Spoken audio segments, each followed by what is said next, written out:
Oh shit. Are we? Yeah. All right. This is cool. Okay, so we're live. This is the 2000 subscriber special for the channel. Um, I was gonna make a more complex kind of project for this, but I'm still having some computer troubles, and I figured that if I wanted to do what I was going to do for this subscriber special was I was going to rewatch some of my least favorite, some of my most hated movies I've ever covered, and see if my opinions on them have changed. Those computer troubles are still there, and I kind of wanted to get this just out the door.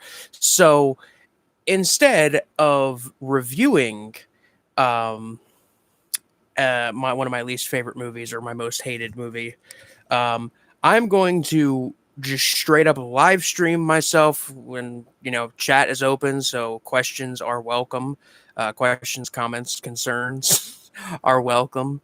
And I'm just gonna straight live stream myself watching Melancholie Der Engel on my computer. So yeah, let's do this.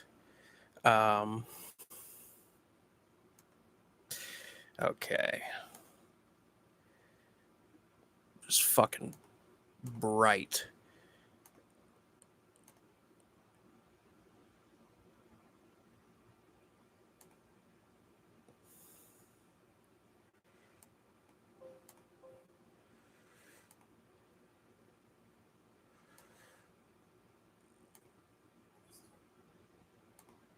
All right, we're getting this shit started, and just to prove, I am indeed watching Melancholie Der Engel.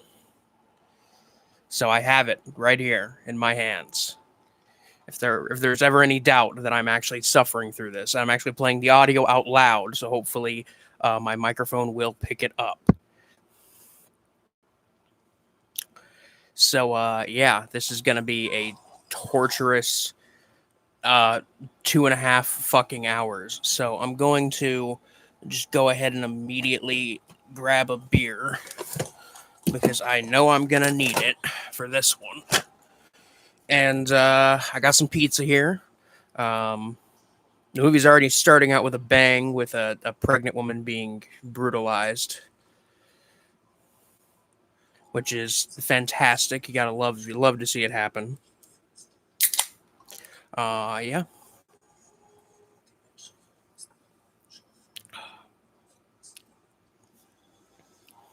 Fuck, where am I gonna sit my beer? Guess I'll just sit it here and got my pizza right here.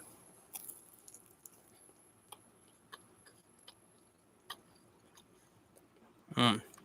Now, if there's one thing I love about Martin Dora films, it's the overuse of just animal carcasses and dead animals. Does Melancholy Der Engel have a Blu-ray? Um, I'm pretty sure it does in uh like Germany. It's in its home country.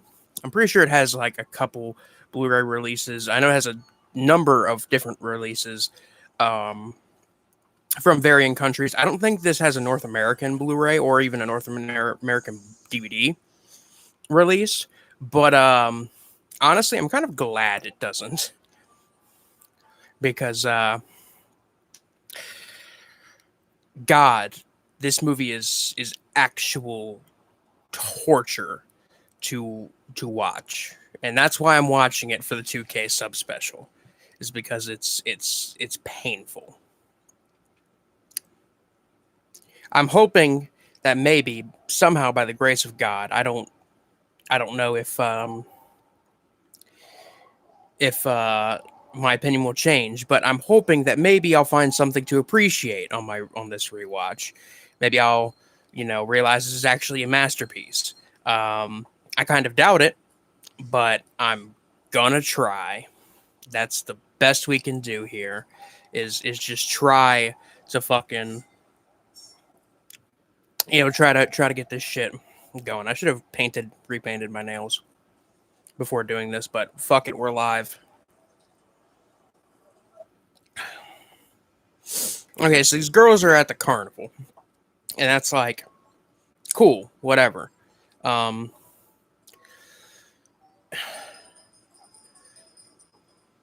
like this movie has like this movie like the thing is it has an interesting visual aesthetic because it's shot on digital video and it's very washed out, but simultaneously because it's shot on digital video, it looks really fucking bad, like automatically. If this were shot on like 16 millimeter or a more expensive camera, a more expensive digital camera, um, and it had this kind of faded, washed out look that it has, I think that I would be more willing to. I think it would look beautiful because the thing is, this movie has some nice shots, and this movie has some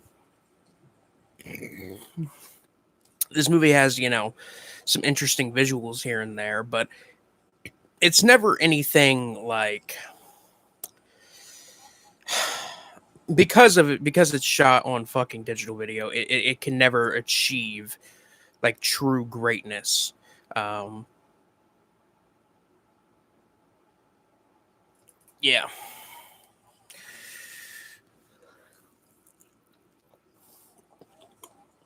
Mm. I kind of figured not many people would tune into this. So this may seem like a way to cheap out on a subscriber special, but like, look, I'm sitting here talking to myself, watching what is probably my least favorite movie ever made. Um, there are a lot of movies that I hate, and I have like great grudges against. Clown House, for example, directed by Victor Salva, is one that I have a big problem with. Um, anything by Polanski, anything he made after he raped that 12-year-old in the 70s. Ever since he did that anything he does is automatically not worthy of watching, in my opinion. I have a lot of problems with a lot of different directors, a lot of different movies, but like this movie is the ultimate. Like, I don't like this movie because it's just so long. It's 2.5 hours. I'm gonna be sitting here. This movie's just started. I am like 5-6 minutes into this, um, and I am already regretting the decision to watch this. But we're gonna keep on trucking, as they say. Mm. Oh yeah, I love looking at this guy's rotting fucking feet. That's beautiful. I fucking hate this.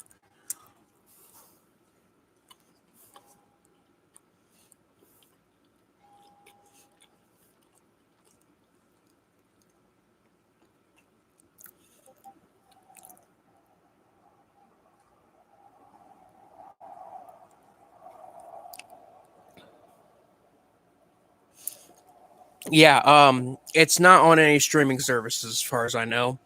Um, I do know how I'm watching it is on the website effedupmovies.com, which is literally just a random I mean it's a heavy like not uh not malware heavy site, but there's a lot of pop-ups on the site. So you got to have a good pop-up blocker on your fucking browser in order to, you know, use it. But uh you know,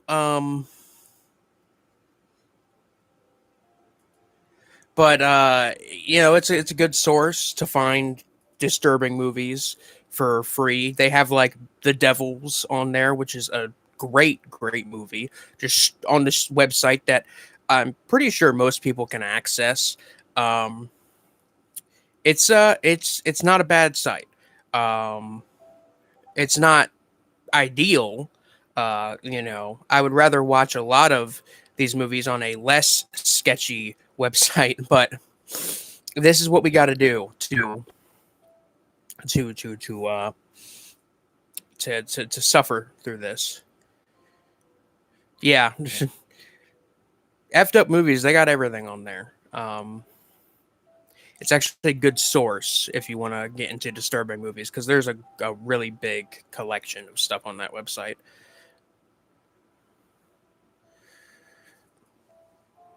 God, the credits just fucking ended.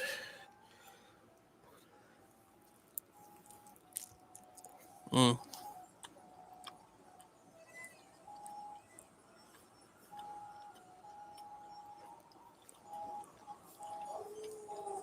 Oh.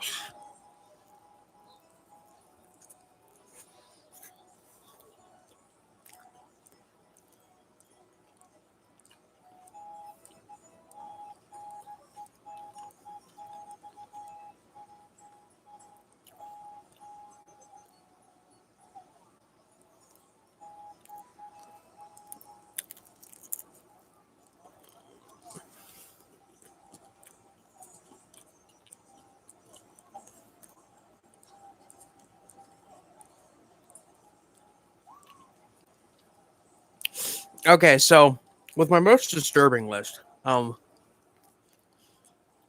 here's the thing. Like with my top 20, I try to pick movies that like are disturbing or the most disturbing I've ever seen, but they are also movies I appreciate aspects of. Like Come and See is on that list. Come and See is an amazing movie. Um, Absolutely unforgettable piece of cinema. And I'm pretty sure on my last video I did of my most disturbing, Goodbye Uncle Tom was the first one. And Goodbye Uncle Tom is like really exploitive and racist and horrible, but like it's got nice cinematography at least, and it's historically accurate. I can't like fault it, um, saying that it's not accurate because it is historically accurate, but I can't bring myself to. It also has a great soundtrack. Riz Ortolani did the soundtrack, who did the soundtrack for Cannibal Holocaust, another movie that is very problematic that I like. Um, but this one, you know, I like to put movies that I actually kind of enjoy or kind of appreciate on that list. If I do an update, it's gonna consist of a good amount of movies that like are gonna be movies I hate. Like August Underground's Mortem is gonna be on there. I'm not really a fan of that one. This, if I do an update, is definitely going to be on there because I mean, if there's one thing I can say about Melancholie Der Engel is that it's at least it's disturbing.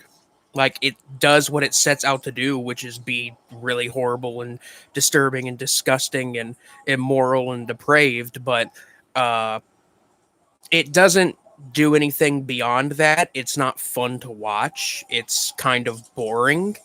Uh, Visually, it's not that interesting.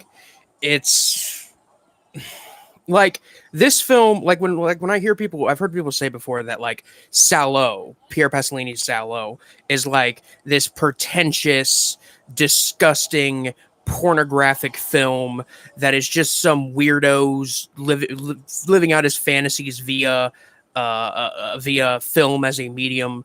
Um, I, I don't think that about Salo. Salo is brilliant. It's unpleasant, but it has a point. This film, as far as I can tell, doesn't really have a point beyond having this message um, relating to, you know, having this message that is just basically like just straight nihilism, straight this life is meaningless and we're all gonna die sort of thing, and it's just like that was already done in like a lot. It's already been done in a ton of different movies, and yeah, most people are too young to understand Salo and fascism. Exactly. Like Salo is a brilliant movie, and it's a brilliant anti-fascist film. I'm planning on doing one of those. My favorite. Like I've been doing that kind of series recently. I've been planning on doing my favorite blank movie on that one, but I'm trying to figure out what word to use. I was going to say my favorite indefensible movie, but like I will defend Jallo to my last breath. I'll definitely say it's not for everybody, and not everybody should see it, and it's not fun or pleasant. But I think it's undeniably artistic. It's undeniably well shot, and it's interesting to at least read about at the bare minimum. Um, and the stuff about it being an anti-fascist film, I mean, that's just like icing on top of the cake. Like, you know, that just adds so much to it. Use pop-up blocker for Chrome. Always is the trick. No problem with these things. A heads up, you can get a free trial. All right. Oh, thank you, John Doe, for the advice.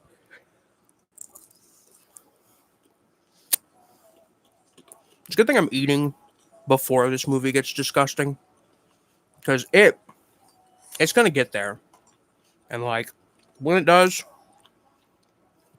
I'm gonna hate my fucking life. Right now, it's just starting, and it's whatever. Hmm.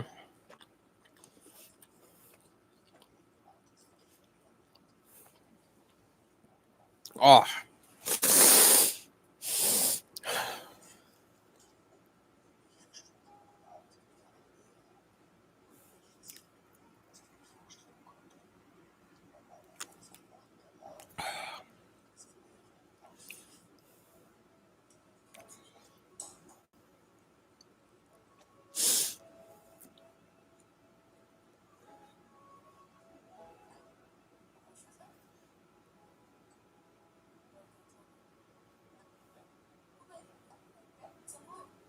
vodka tonic. Is that?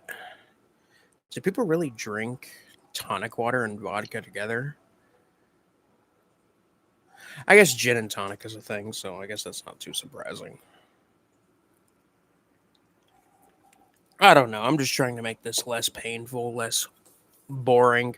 Because once it gets to the disturbing shit, I'll actually like have something to say or something to talking about. But right now, oh man, there's a shot of the chick pissing.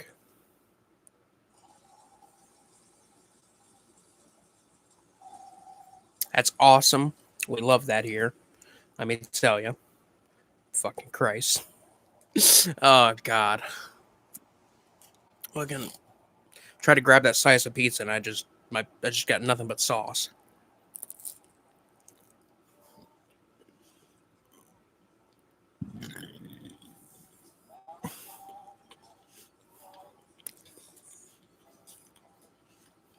Mm. Oh God.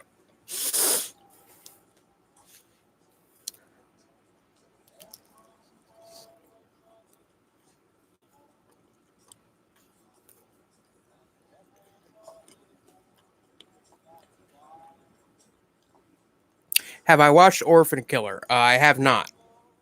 However, that one's been on and off my watch list for many years.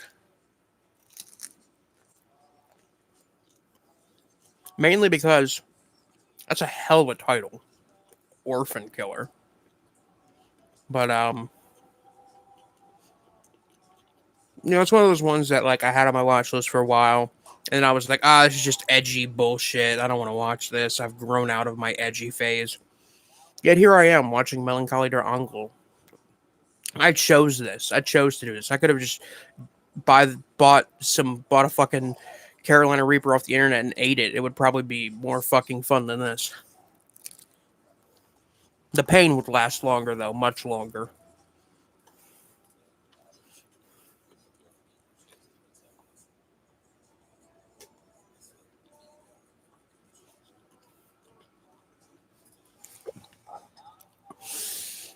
I should have a half can of fucking Coke sitting on the ground.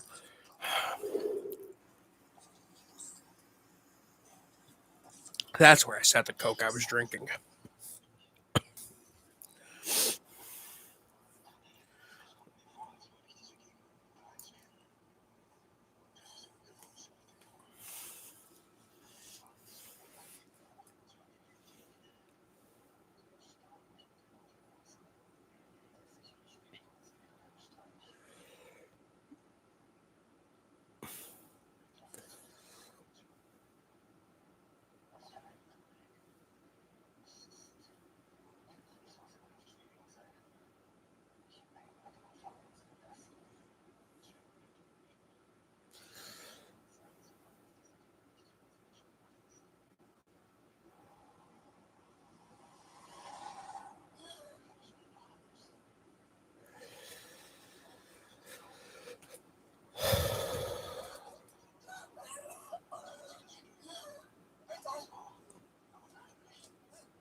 I think what I dislike the most about this movie is the fact that like there's no real discernible plot. Like things happen in it, but like there's no like things happen, so there is a plot, but like it's extremely hard to figure out like what exactly is going on and why. Like why are they going to this fucking villa in order to do a grand le grand buffet fucking type of suicide party, but like okay, cool, that's fine, but like why are they doing this? Is there a reason to do this? You know, I think that I just god, I'm just like I'm already dreading watching this whole fucking thing, and I've already done this twice. I've already seen this twice, and this is just it's just so it just feels so lifeless in the beginning. And God,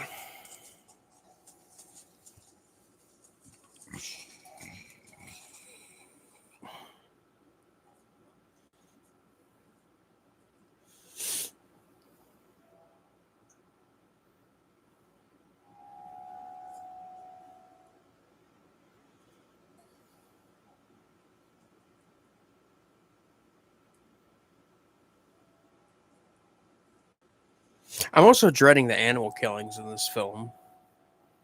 That's another thing I'm dreading.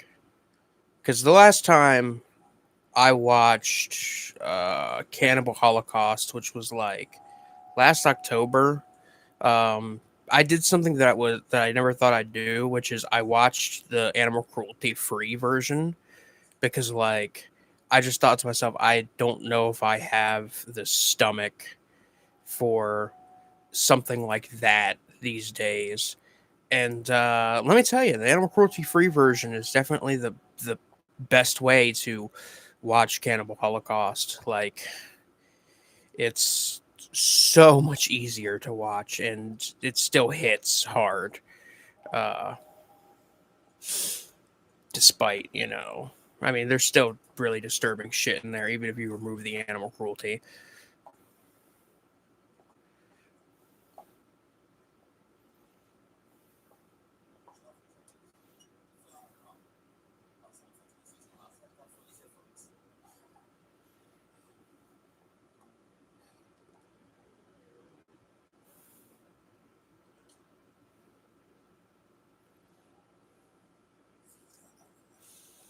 This is what this live stream is gonna be. It's just gonna be me sitting here silent as I fucking digest this shit in the agony filled abyss.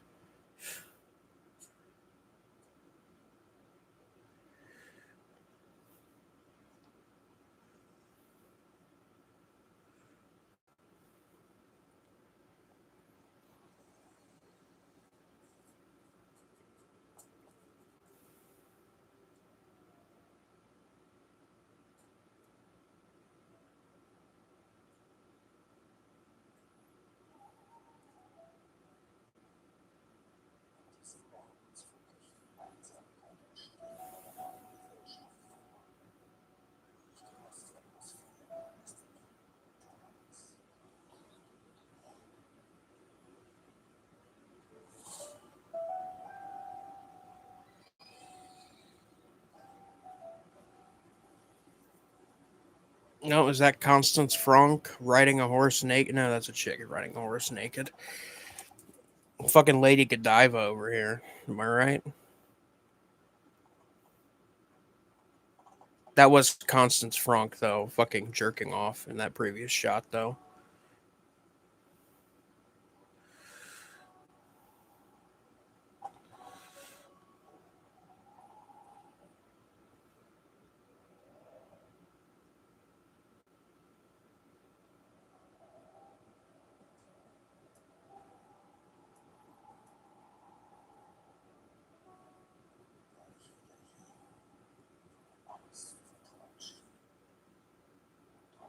fucking end me.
I'm surprised people are actually here.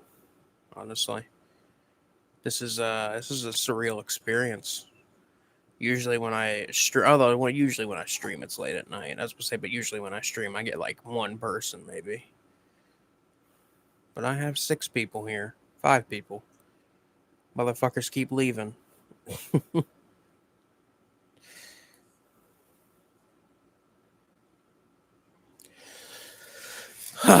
Okay, here comes the violence against women.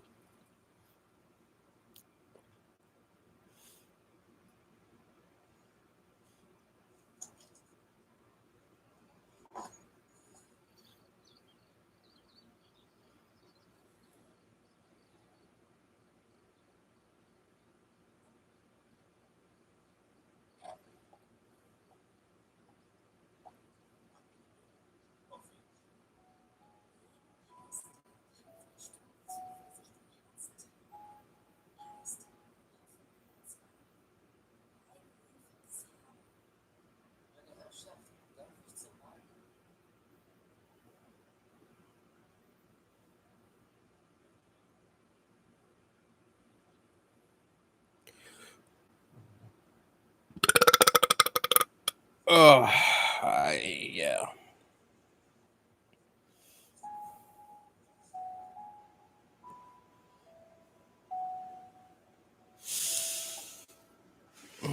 Loving this artsy piano track on the soundtrack here. Gotta love it. I've got 2 hours and 10 minutes of this shit left. I feel like I've been here for days.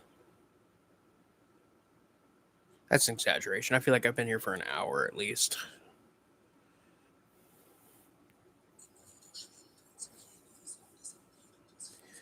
Uh,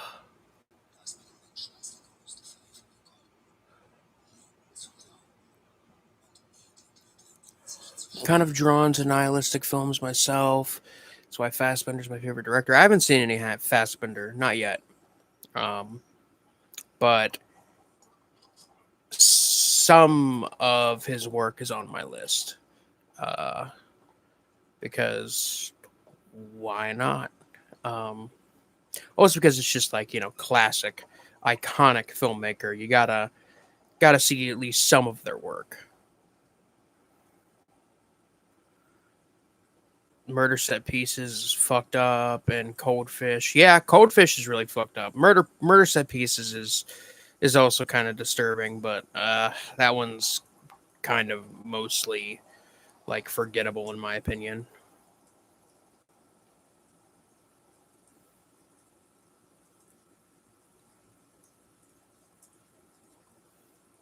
Just this fucking newt that they're about to. Forget if they like just straight like just crush this newt or what.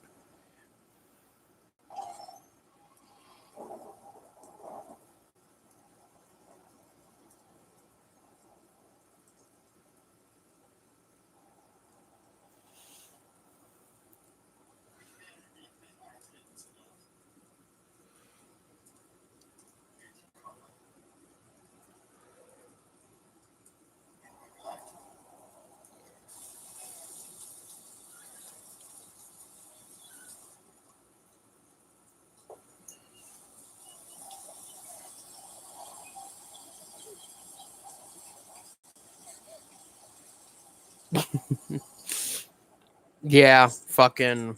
I remember the acting in Murder Set Pieces being not very good. I also remember like the director purposely like shilling his own movie and like having his friends go on message boards and be like, "Oh my god, this is the most disturbing movie ever.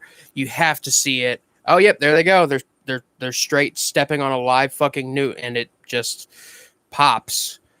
That's fucking great. That was really necessary in this film.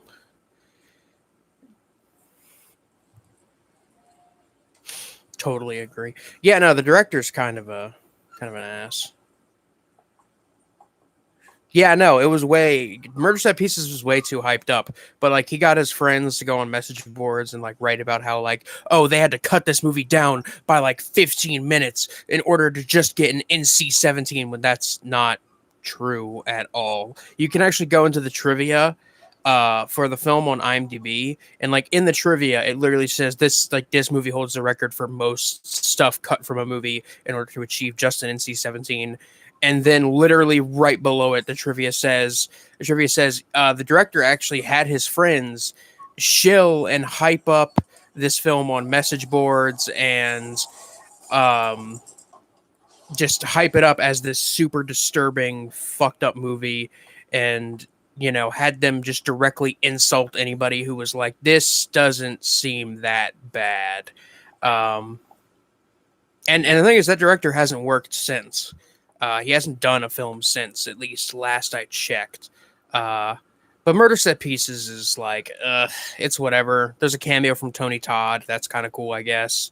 Um, the film he made before it, though, Nutbag, which is like shot, I think it's like shot on like early digital video. Um, it's shot on like early digital video, I think. It doesn't look great, but it's pretty sleazy. It's cheap. It's not amazing. It's not really like worth seeking out, in my opinion. But it's I own it. I own the DVD for Massacre, so say what you will about it. Let that say what it will about the film and about me. Um, but honestly, I didn't think that his follow up, which his film Nutbag, was that bad. The title is a bit but originally it was going to be called like originally Murder Set Pieces was going to be a sequel to Nutbag, and then it just basically became a straight up remake. Ah, yes, lots of slugs and crickets and beetles. I can't wait to see them all get crushed. It's going to be amazing.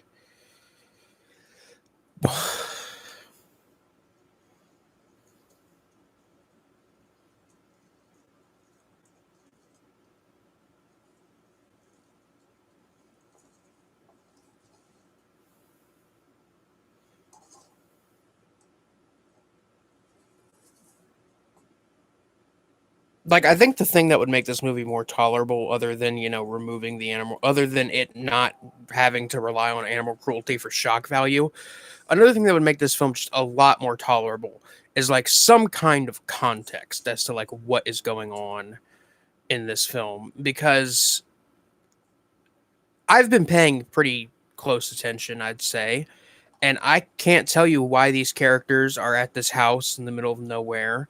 Um, I can't tell you anything about this movie. Uh, Here they are in the opium den with the big fucking hookah in the middle.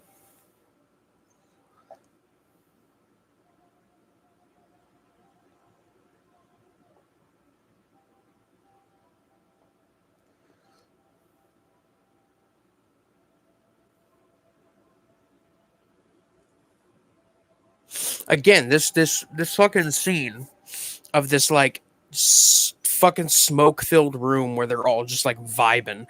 This would be a beautiful, beautiful shot if it wasn't shot on fucking digital video. Like Marian Dora, what the fuck is wrong with you, man? Why do you think it's necessary to shoot your shit on a fucking dead? I mean, I guess not at the time, but a dead format to shoot a film on, especially a film you want to be taken seriously as a work of art. You'd think that, if you want somebody to consider your film art, I would think one of the first things you have to do is like shoot it competently and, um, make it. Oh my God, my connection is unstable. No, it's only just begun.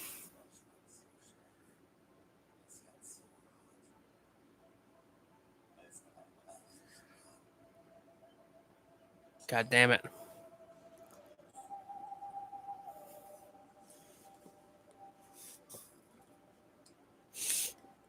But still, like if I was making this film, I wanted to be considered a brilliant work of art. I would be like, all right, we're shooting this on at least 16 millimeter or at least 8 millimeter. We're shooting this on film.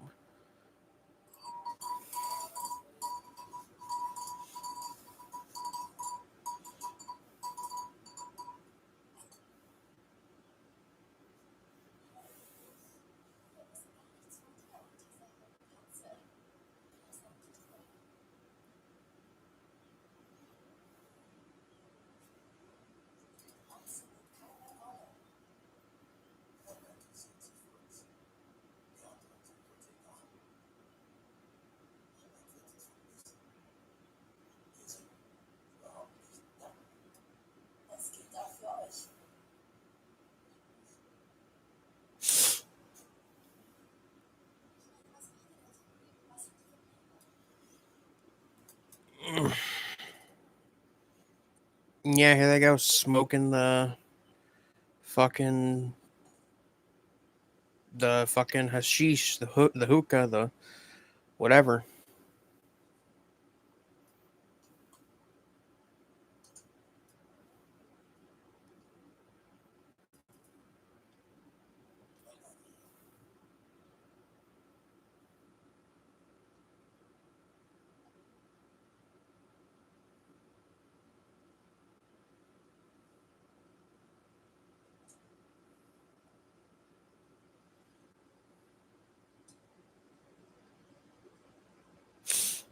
What other Mariandora films have I seen? I've seen like pretty much everything he's made. Um, I've seen this obviously. I've seen Voyage to Ahatus. I have seen Debris Documentar. I have seen Carcinoma. I think I've seen most of his feature films. The only one I haven't seen yet, because I'm gonna keep up with this fucker's work just to prove that he is not a good director. I'm going to keep up with it. Um, his more recent one, which I've heard actually isn't that bad. I can't remember what it's called, but I've actually heard like not mixed things, but I've heard from many different sources that it's very different from what he usually makes. I would say though that Voyage to Ahatus is probably his best movie, but that's not really saying much. It's still kind of a boring film. The only compliments I really have to it are that it's definitely kind of disturbing, uh, and that it's not 2.5 hours long. Those are the main compliments. I was excited to see Carcinoma, and when I finally got around to it, because again, the only plot description I'd found of Carcinoma was literally just the phrase "a formidable descent into human decay," and then did some more digging and I found the actual plot synopsis, and I was like, yeah, that's kind of interesting. That sounds like something that could be cool, and it would be if again you motherfucker, you would shoot it on actual film and not digital video. A and B, not include animal cruelty for no reason. Like, why was there a shot of this rabbit being killed and eaten by a python? Oh, because it's a fucking Mariandora film and he's an edgelord. That's why. There's no artistic meaning to that. Um, was it A, B, C? There's like a weird like gay BDSM plot line, which is like it's whatever. It doesn't really like add anything to the movie is the problem. Uh and also there's just this really bad scene that like would be absolutely disturbing, disgusting, gross, gut-wrenching moment. But for some reason Mariandora felt the need to add in like the four same fart sound effects in a row, and it just feels like a really bad Tim and Eric skit. Um, so yeah, Carcinoma bad, Debris Documentar also bad. That one's probably his grossest. Like this one's pretty gross, but like in terms of like bodily fluids, like everything that's disturbing about that film comes from the fact that it's just Constance Franck being fucking fisted while huffing his own bowel movements that are in a bucket. Like that's that's horrible. That's gross as hell. Like this is gross, but this is definitely more of a traditional, not traditional film, but this is definitely um it feels more traditional. Cannibal, that's the other one I forgot. Yeah, Cannibal was fine. Um, I like the fact that it's very. The thing I liked about Cannibal was that it's like very unglamorous. It's not, uh, like they could have had it been like these two good looking guys who meet over the internet and then they fuck each other and one of them gets killed and eaten. But like they kept it as like two like middle-aged men, not the most attractive guys, and shot it in like a dank old house on digital video. And that's the only film where I'll say like digital video helps because it really like it definitely drives home the the whole bit of like this is really really gross. Um Also, from what I remember, Cannibal doesn't have any animal cruelty, so actually that might be the most tolerable Mariandora film.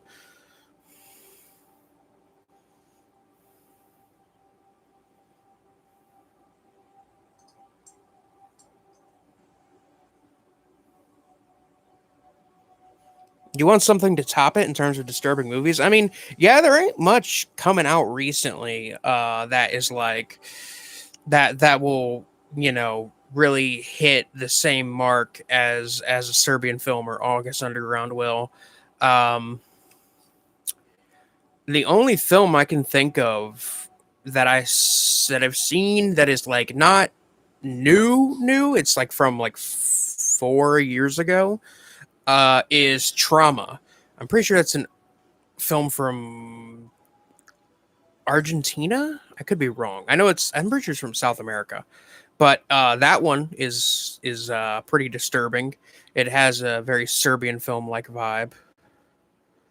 Slaughtered, yeah, that was the thing is when I started this project as like reviewing movies that I hate, um, I was considering Slaughtered Vomit Dolls because like that one is the classic. Like that's the OG film I really fucking despise. Uh like how um it was said by YouTuber Scott Wozniak in one of his recent videos that like if you're going to be a game reviewer, you have to have the one game that you consider to be the worst, that is your mortal enemy, and that you will never ever like think you'll never think differently about it. Your mind will never change, and you will always hate it. And that movie, fucking Slaughtered Vomit Dolls, is that to me. Like this and Slaughtered Vomit Dolls, like neck and neck. I'd probably watch Slaughtered Vomit Dolls again, mainly because that's only like 70 minutes. This is 2.5 hours. Speaking of 2.5 hours, how far am I? Okay, only an hour and 54 minutes left. So this is going to be a great time.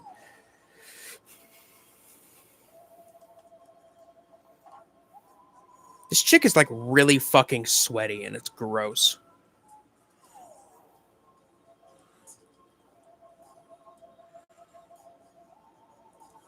Again, why is this happening? Like, it's happening. Yes, it's disturbing. Yes, but why? Like, Eraserhead makes more sense than this out the gate. Nothing has been unwatchable for me yet. I have a few films that I would consider unwatchable or nearly unwatchable, but and even then, those movies I'd probably watch again.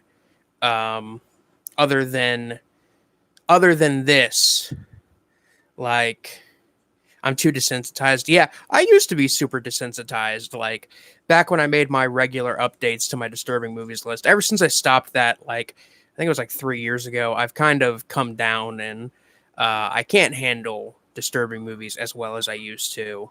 I used to be like really hardened, but now I can't do it as much.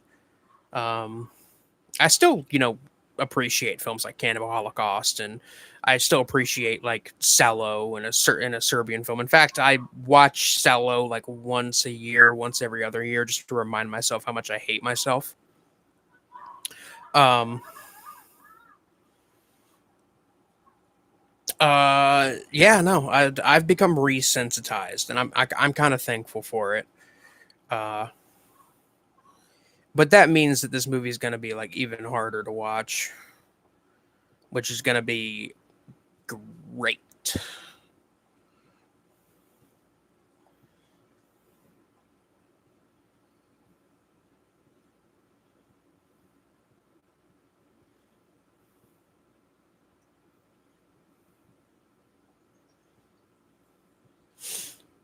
I would have no problem with this movie existing. Like, I would still not like it, but like if this movie existed in the form that it exists in, but without all the needless animal cruelty and animal killing, I would be like, yeah, this movie's awful and I hate it, but like I don't mind that it exists. It's a film. It's out there. You can watch it. But like, because for this great artistic message, Mariendorf felt the need to literally kill cats. Like, you felt the need to kill animals for your great artistic vision. Like, sure, they did that in like Cannibal Holocaust, but here's the thing: Cannibal Holocaust is an exploitation film. It knows it's exploitive. It knows it's needless. It knows it's not pleasant. It knows it's disturbing. It knows that it's not art. Um, and as a result, because of that, and the fact that the film has, and the fact that the film is, you know, aged this much, it's the fact that the film is older now. I feel more comfortable, like, at least, you know, like giving a pass to a movie like Cannibal Holocaust, because like at least it's older, and at least it's an exploitation film. It knows it's exploitive. It knows that it's just trying to shock people. This is trying to be art while doing Cannibal Holocaust shit.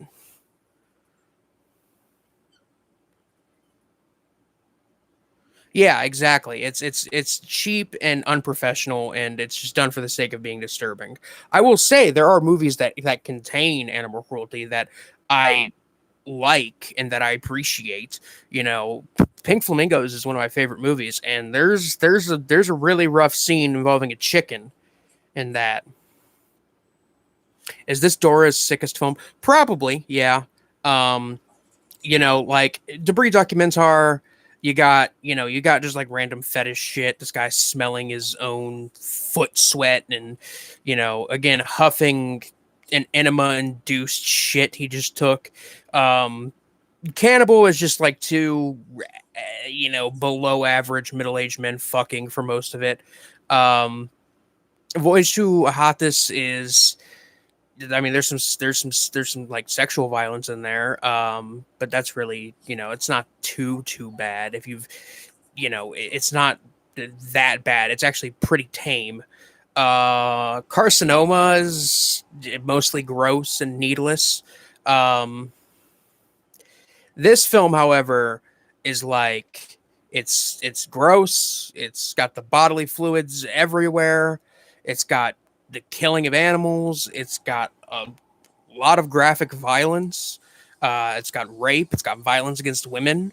And apparently, according to like an interview that I heard, or that I've, according to an interview that I once read, um, Constant Franck, the star of this film, and Marion Dora are not on good terms anymore. They actually hate each other now, and that is because apparently there was a scene of unsimulated necrophilia that they shot for Melancholie Der Engel, and Dora was like, "We can't put this in the film. This is literally a crime." And I guess Constant Franck was like, "No, we can put it in the film. It's art." And because of unsimulated necrophilia, they stopped being friends. Again, this is just something that I heard. It's not confirmed. I can't confirm this for a fact. I can't go find that interview that I read. Um, and I'm not going to go find it because I'm lazy. But like, honestly, I'd believe it if you're willing to fucking just kill animals wholesale for the sake of art. You're probably willing to dig up and fuck corpses for the sake of art. At least when Necromantic did it, it, it was it was fake.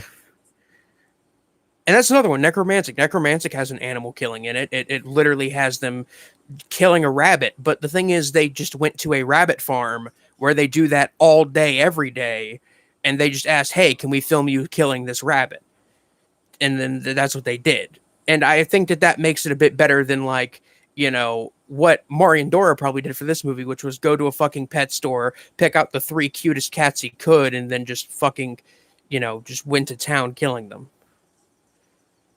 Can I say, can I say the N word in here? I will not allow it. No. Fucking Christ.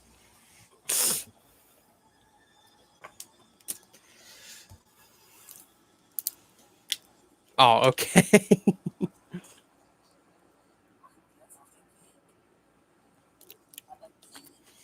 Oh, wait. I'm.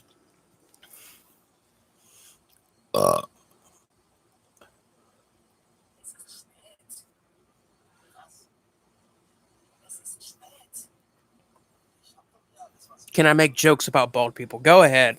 It's more than welcome. Uh, Heard through the grapevine that Marion Dora is a piece of shit on set. He treats his cast like absolute shit. Again, that's just a. I mean, yeah, that's just a rumor, but like, I'd believe it. I know for like a fact. The one thing this turned into a Rust chat real quick. Yeah, basically. I know for a fact, like it's been proven, that Marion Dora is a doctor, like he's literally a doctor, and that he's a vegetarian. Which you'd think him being a vegetarian, it would be, you know, you think that he wouldn't kill animals, but no, he willingly does this, and I'd believe it. I'd believe that he's a piece of shit on set because the movies he makes are not pleasant to watch, and like usually when a film is really unpleasant to watch, it's probably wasn't a good time filming. Um, I can only think of a handful of movies that I know for a fact, like the attitude on set was relatively positive.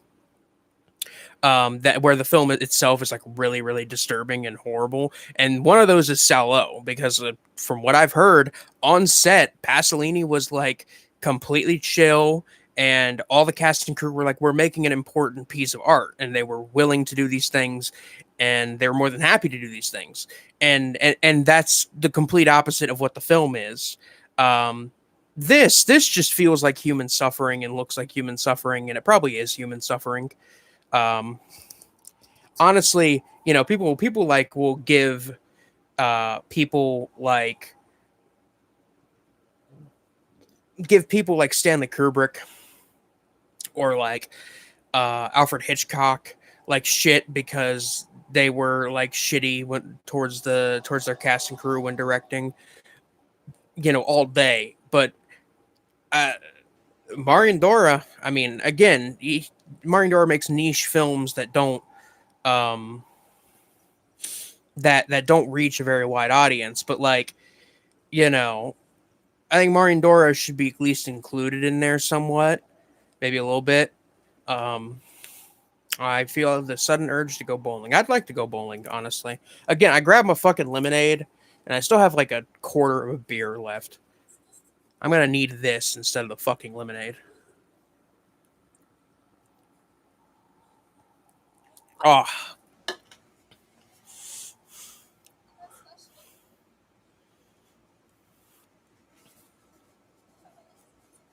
yeah, Mario Dora does have a new film coming out, and yeah, I've heard things about like the thing is like I've heard really horrible things about Kubrick, and but simultaneously I have heard like from other people that he wasn't that bad.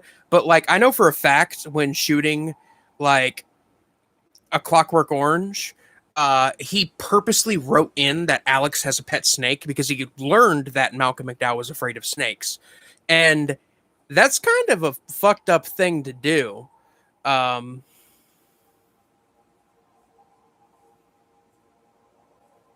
that's kind of a really fucked up thing to do to somebody who has a fear of snakes. Um, in retrospect, I'm sure Malcolm McDowell is like, yeah, that was really funny, but that's because time has passed. But I'm sure Shelley Duvall doesn't feel that way about her experience doing The Shining.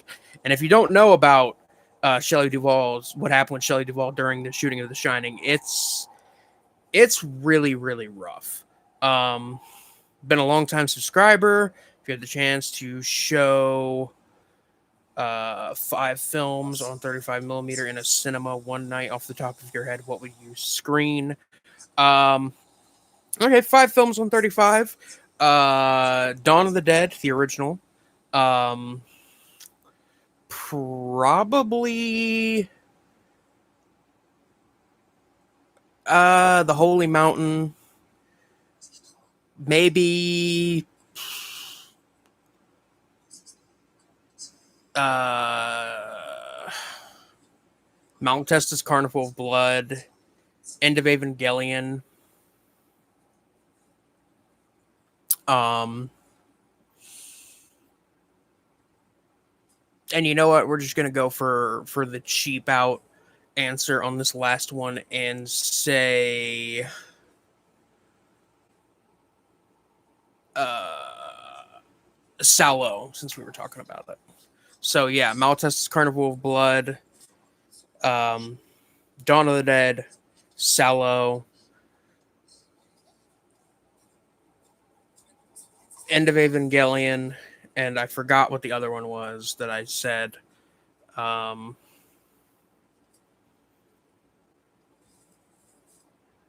and the Holy Mountain. Kubrick treated Shelley Duvall like absolute dirt and made her have an absolute mental breakdown. Yeah.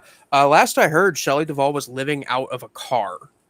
Like that was the last thing I heard involving Shelley, and yeah, her life has been ruined because of what fucking Kubrick did to her on set. What Kubrick and Nicholson did to her on set. Then Dr. Phil exploited her. I don't doubt it. I don't doubt that at all. Dr. Phil is a piece of shit. Absolute, just fucking garbage human being. I mean, I guess she's better than, I don't know, like a human trafficker, but in terms of TV, reality TV, trash TV people, Dr. Phil is probably the worst, or one of the worst.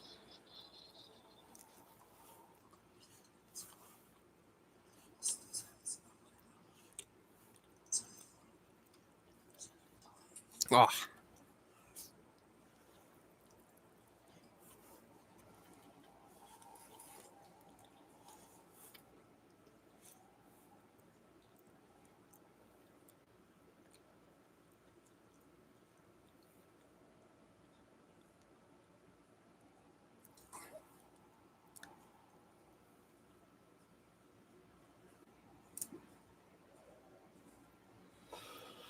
oh.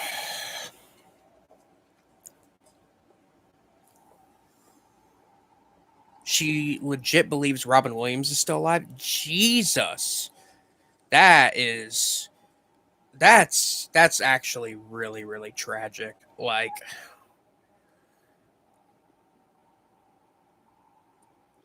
goddamn, man.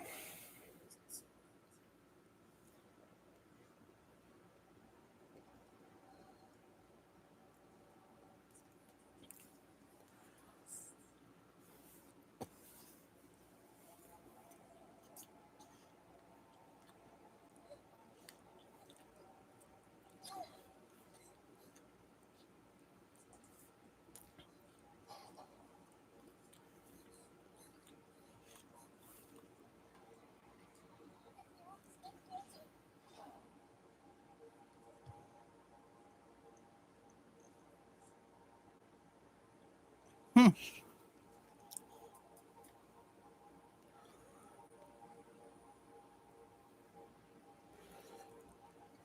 My favorite version of The Shining, probably the American version, just because it's the longer cut. The UK version is like fine. It isn't the film is not ruined uh by being cut down, but I don't know. I think the most uncut version is the way to go. Have I seen Visceral Through the Ropes? I'm more than certain I watched that last year.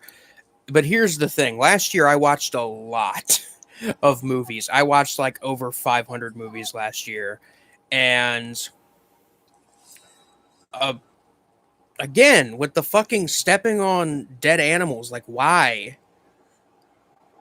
Um, I watched a lot of movies last year, and a lot of them were pretty disturbing movies. That's when I watched most of the Mario Dora films that I've seen is last year. Last year I watched Debris Documentar and Carcinoma and Voyage to Ahatis. So um, I watched a lot last year. I know I'm pretty sure I watched Visceral, but I do not remember like anything from it. And let that say what it will about the film. The film is probably better than I'm remembering, but um, I subjected myself to so um, I've subjected myself to so much like horrible shit in the last like year that I it's all blended together pretty much. I believe it was part of the Too Extreme for Mainstream label. Yeah, it could have been. Um, that Too Extreme for Mainstream thing that Unearthed Films is doing is interesting. It's very interesting. I don't know if I necessarily like the idea of, you know, hey, you got to pre-order this, and once the pre-order window is up, you can't buy it anymore, and it's out of print. Is kind of dumb because like I like to I like to blind buy movies every once in a while, but I blind buy when it's like the the maximum fucking risk I'm taking is like $20. Like that is the max I'm willing to fucking blind buy something on, because I have blind bought like movies before for like 25, $30, you know, and they have just been absolutely just not good. I probably shouldn't drink so much considering I gotta sit here for 2.5 hours.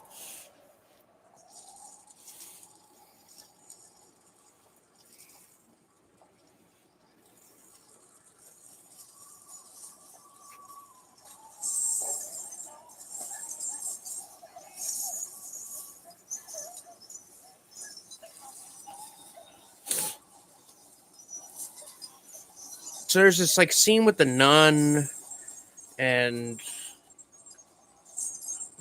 like I don't know what the fuck is going on. Again, another as a dead fox. That fox is really fucking mangled too. Its jaw is out of place. That's unfortunate. I really hope that that was a fox that they just found dead in the woods that way, um, because that would make me feel a lot better about that. But I get the feeling that they probably made it suffer a lot before it died. And there's dead animals everywhere in this fucking movie. Like, is that really necessary? Like, if you want to shoot dead animals because you found some dead animals in the woods, that's whatever.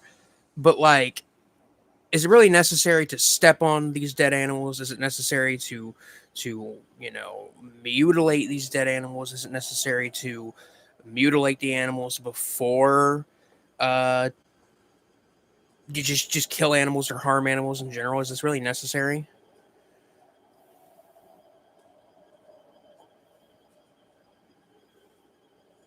She believes that Robin Williams is still alive and a shapeshifter. What the fuck, man? God. That's like hearing about this stuff, because I didn't know about the stuff behind the scenes in The Shining until years ago, is when I learned about it. But it's made me have a bit of a distaste for The Shining, and that sucks because The Shining is like a really fucking great movie, and I love it. But like I watch it and I'm just like, Shelley Duvall, her performance is really good and she's genuinely frightened. And that's probably because she was genuinely fucking scared for her life while shooting this movie.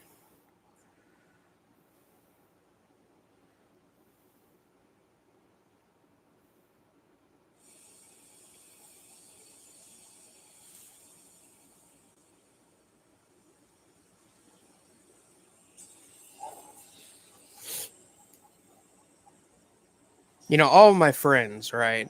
They went out tonight to a mead bar, a meadery downtown that like we like to go to because they have like a jazz band every Wednesday.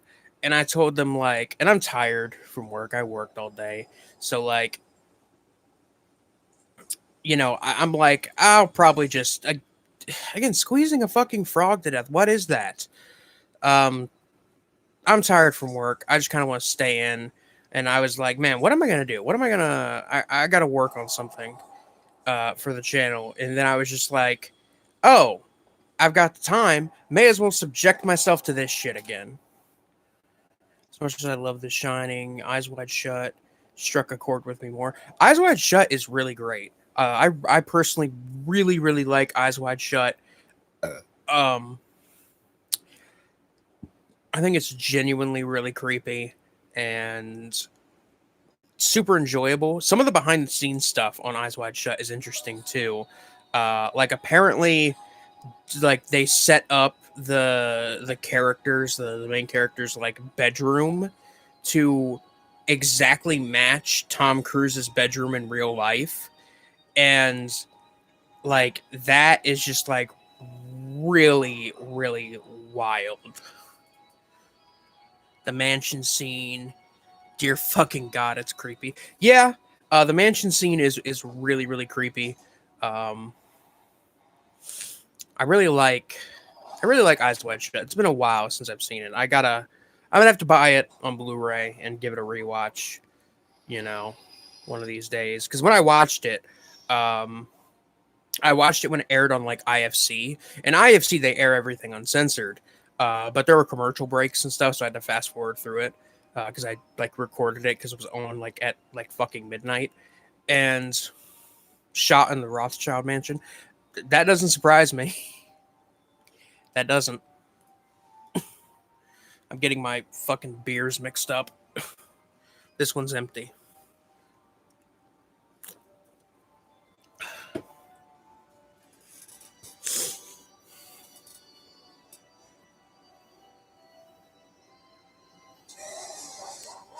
Yeah, just straight. Yeah, just straight slit this pig's throat. Wow. Really hate like this shit is like a rape scene intercut with a pig fucking dying and suffering. Like, is that supposed to be artistic? Because to me, that feels like the definition of exploitation. Intercut with a nun fucking praying.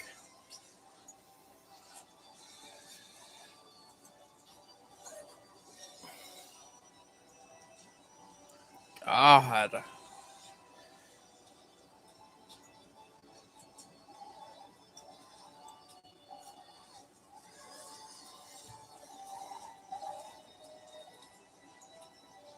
Yeah, no, I honestly don't doubt that was probably. Oh, God. I don't doubt that Kubrick was going for something like that about there being like pedophilic cults among the elite. Um, because that's kind of been proven to be true at this point. Uh, so yeah, I wouldn't doubt it.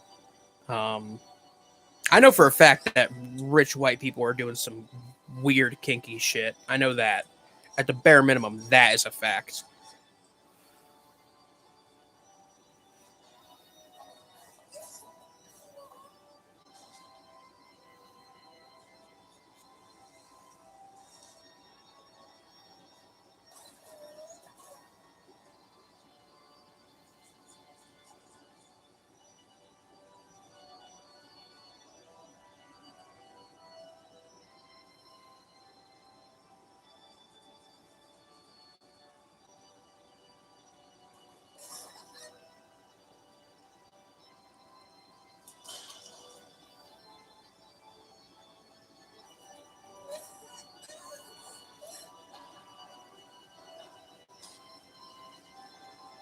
God damn, this is like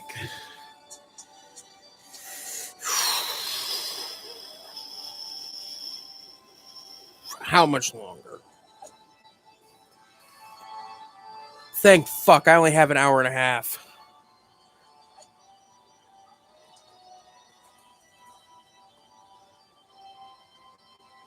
Yeah, I haven't seen the longer version of Eyes Wide Shut.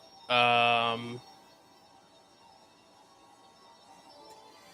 I haven't seen a lot. I haven't seen like the uncut version of Eyes Wide Shut. I've seen like the 3 hour long version. And it's 3 hours. It most definitely is. But I remember it being a really good movie. The Shining has a lot of child abuse undercurrents. Yeah, no, definitely. There's like a theory that I've heard that uh, that in like the scene where Jack is like in the lobby of the hotel, some people think that like he's reading Playgirl magazine and that like hints at the fact that he may have sexually abused Danny. And that's interesting. It's an interesting theory, but I haven't seen too much in the ways of proof. There's definitely some stuff about child abuse under the surface though, with Jack's character literally being a recovering alcoholic who has injured his son on seriously on one occasion. Oh no, the film I'm watching. Yeah, the film I'm watching is 2.5 hours long. The uncut version, which I would watch that, but this website doesn't have. Um, this website doesn't have the extended version with subtitles. So I'm watching the regular version, which is only 2.5 hours long. Um, instead of the like nearly 3 hour long extended version, which the extended version I guess has like more scenes of conversations and more scenes of people eating live bugs. Um, so yeah. So to be honest, when you said like, oh, there's like a 3-4 hour version, I honestly thought that I honestly thought that you were like talking about this at first, but then I was like, well, wait a minute, we're talking about Eyes Wide Shut. But yeah, Uwe Lommel is in this film, and that's one of the only like things that I like about this film is I get to see him alive again because like he wasn't a good director, but like The Boogeyman is classic in my opinion. Tenderness of the Wolves is like unironically really really good, like 70s horror film he did. Um, the Devonsville Terror is decent. Uh, and then he did all of those like direct-to-video Lionsgate films, like The Curse of the Black Dahlia and The Curse of the Zodiac Killer and Son of Sam and uh, what is it, Diary of a Cannibal, which was based on Armin Meiwes. Um, yeah, Uwe Lommel is also in Debris Documentar with David Hess. Actually, I think David Hess is in this too. Again, those are the only highlights. Like, I'm pretty sure David Hess is in this. I gotta look. I gotta check.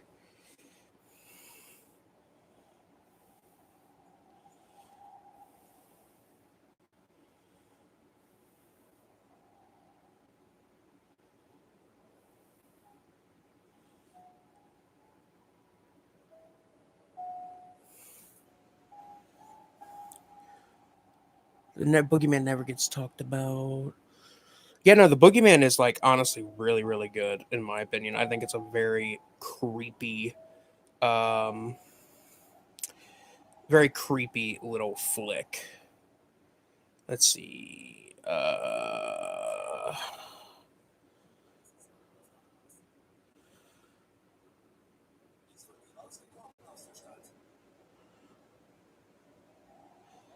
Hmm.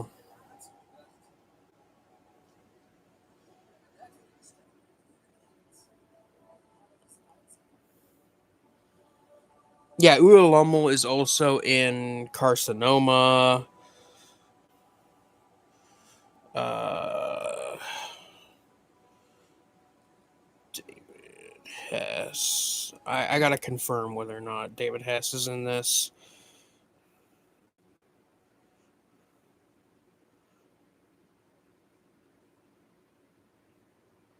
Yeah, David Hess is in this, and he's also in Debris Documentar.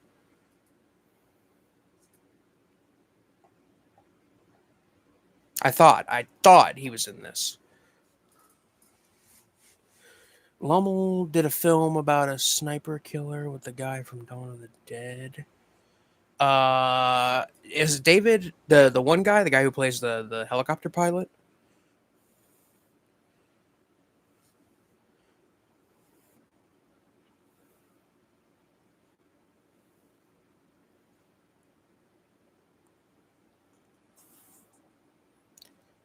What's your thoughts on both versions of Boogeyman 2? They're both really bad, but like I guess if you have to watch one version, it'd probably be the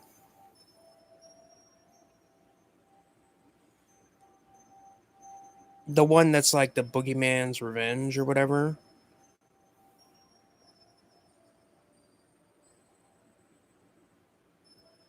Or wait a minute, no, I haven't seen the Boogeyman 2. However, I have seen his director's cut of Boogeyman 2 where it just like intercuts with scenes of him talking. Um, I guess I'm gonna have to watch Boogeyman 2 now.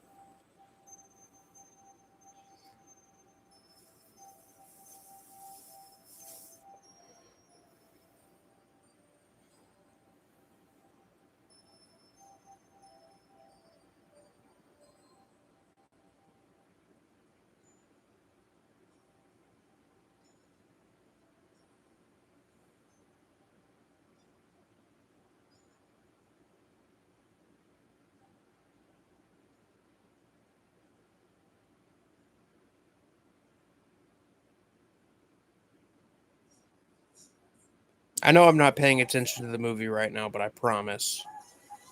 I promise I'm trying.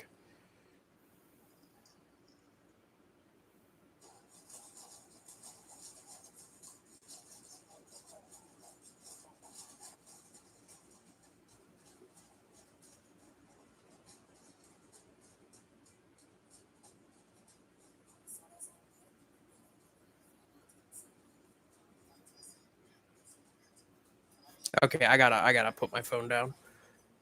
Ken Foray. Okay. I was gonna say, I don't think I've seen that. I, I put the empty beer over here so that way I wouldn't grab it, and then I go and grab it.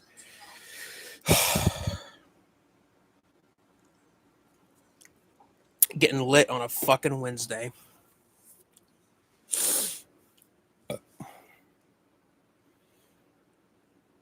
God, I'm gonna have to piss here soon, and it's gonna be so bad to have to pause this and go do that.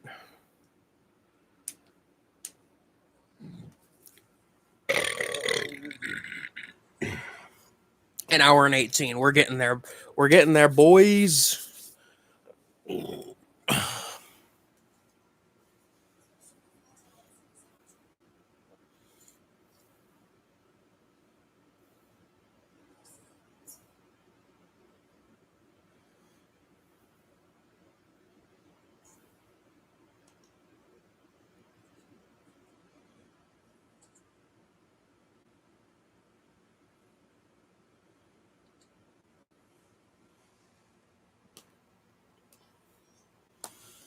Okay. It's a loaded question, but what are some film or are there films that generally made you uncomfortable, like in a disturbing way?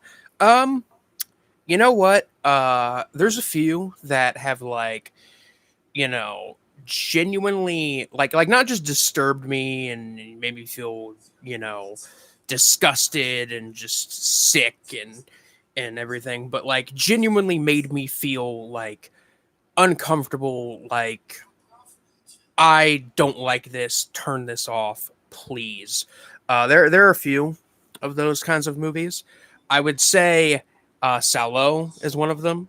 Um, Under the Skin, starring Scarlett Johansson. That one is really really good. Really great science fiction art film. Um, that one just makes me feel so just I don't know. It's very very cosmic, very sublime. Um, bitch just eating a live snail. Like I've eaten snails before. I've eaten some escargot. And you cook them in butter. They're cook them in like garlic butter. It's so delicious. But like a live snail with the shell, that's no, man. That's a no for me. Um, well, yeah, the uncomfortable. Um,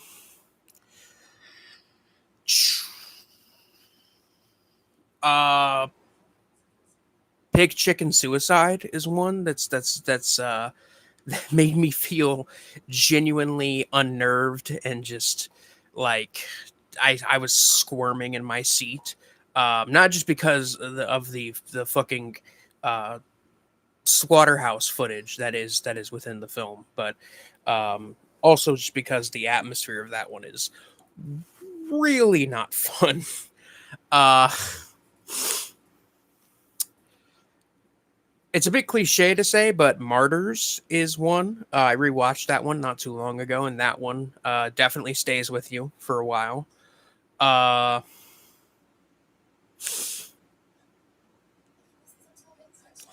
Trying to think. I'm trying to look around and like see if I can get any inspiration.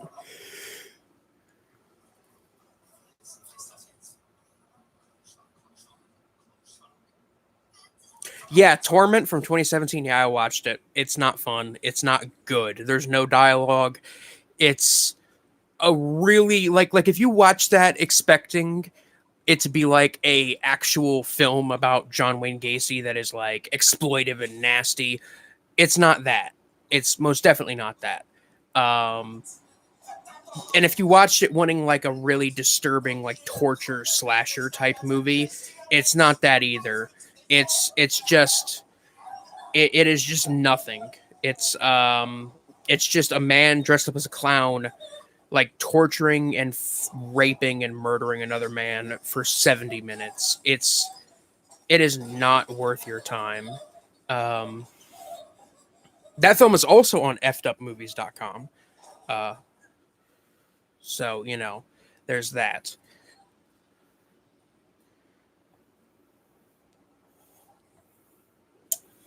And that's the thing, like Torment wasn't even like I watched it and I was like, "Oh, this is unnerving. This is disturbing." Like I watched it and I was like, "This is just boring. This isn't really that interesting." Oh, is this the wheelchair? Oh, is this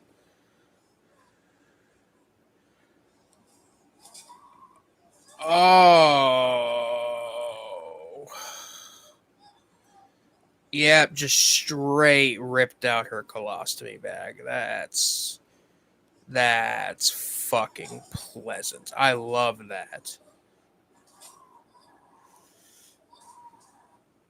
Yeah, this is the wheelchair colostomy bag assault scene. I love this. Love, love, love it. Do both characters die in torment? I forget if they do. I know for a fact that um the victim character dies.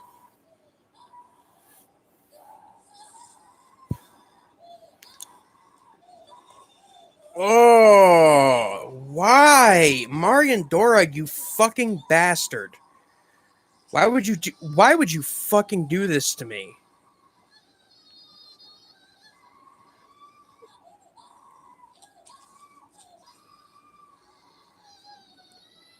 Oh.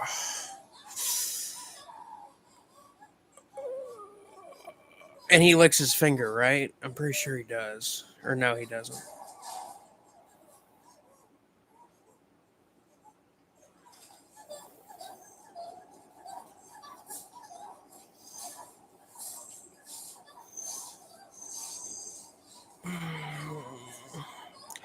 I don't like this. I don't like this at all.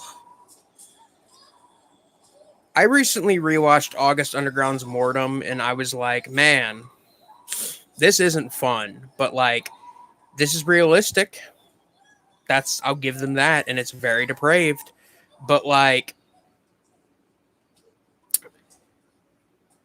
this is like way, way worse, arguably. Um, Mainly because it's boring, and then it's like really horribly degenerative and disgusting and disturbing, and then it's boring again. Tenderness of the Wolves is his best film. Yeah, no, Tenderness of the Wolves is Lomel's best film. I need to pick up the Blu-ray from Arrow, and I'm happy that Arrow released it on Blu-ray because, as far as I know, they didn't have a release in the U.S. until then, and that movie is like legitimately really, really good. Like, really great kind of true crime horror film. I'm not too big on true crime exploitive horror films, but like Tenderness of the Wolves doesn't feel super exploitive, and it's a genuinely good movie. Um, so that's one of the ones I give a pass.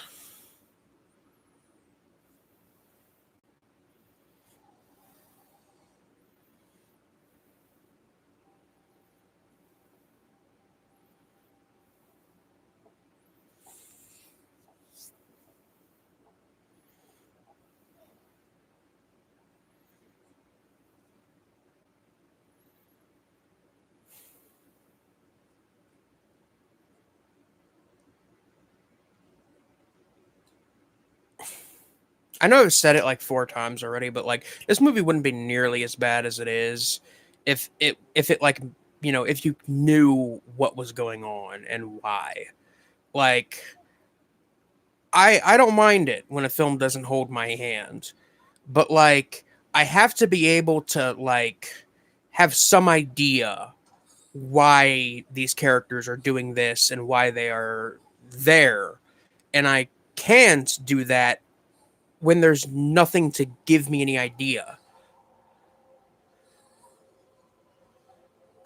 I tried watching Diary of a Cannibal and wanted to chop my own dick off. Yeah, Diary of a Cannibal is really painful. I haven't seen a lot of his movies, but I've seen Diary of a Cannibal, and that one's really bad.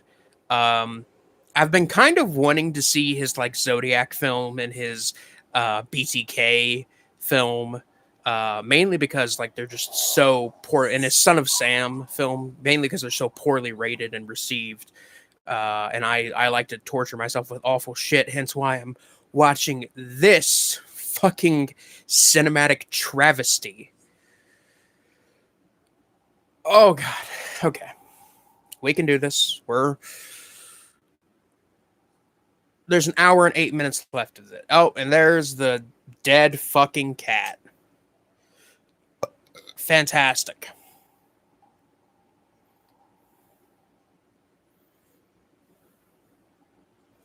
I love it. You love to see it happen.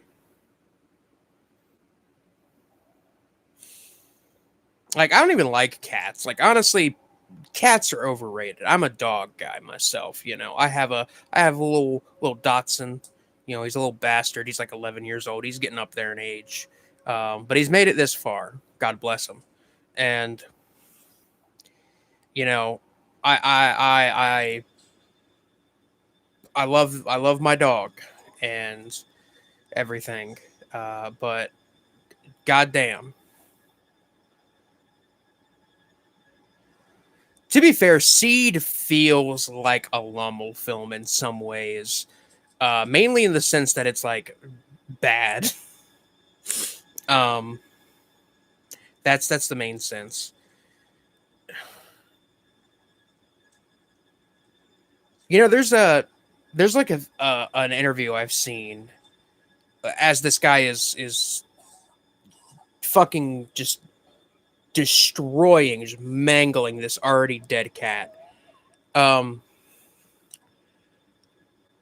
or is that a dead rabbit? I don't know. Either way, it reminds me of this interview I saw with David Lynch, where when he was in college, he asked like somebody he knew who worked at like a veterinarian's office if he could have a dead cat, and uh, and and and David Lynch was like, "Yeah, I want a dead cat," and they gave him a cat that they had recently like put down. The owners didn't want to cremate it, and apparently he dissected this cat, and he just thought it was the most amazing, like beautiful experience ever. And that's just like that's a very David Lynch thing to do.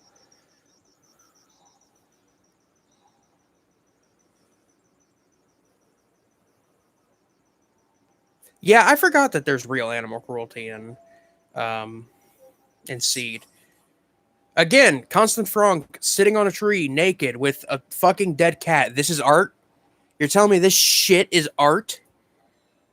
Like I have gotten comments in like the last year or so on my review of Melancholie Der Engel, um, just saying like, "Oh, you're really ignorant. You don't understand it.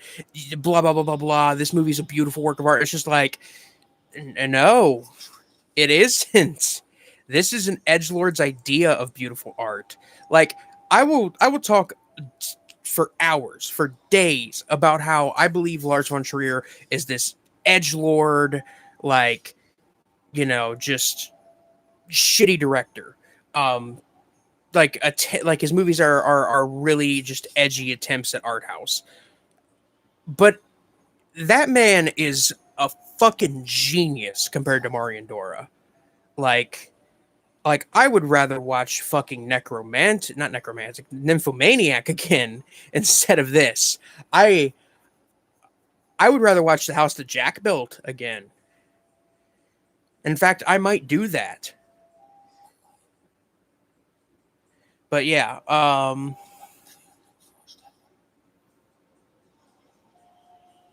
yeah, no, I don't like that. But dogs being body slammed, no, no. I swear, Uwe Boll is a very weird cultural figure. Um, if you guys haven't seen, I don't know if he still has his Letterboxd account because I know it recently got or I know it like a year or two ago, it got like deactivated. Um, but uh, if you haven't seen it, I Hate Everything. He did a video on Uwe Boll's Letterboxd account, going through and like looking at his reviews, and it is really really good shit. Like his reviews are just wild profanity ridden nonsense. It's kind of beautiful in a way.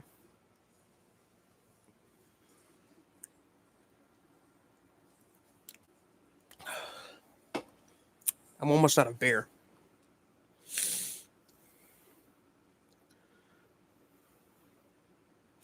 What's that song by MF Doom?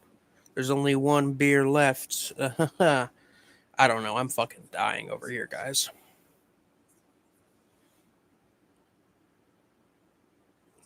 63 minutes. 63 fucking minutes.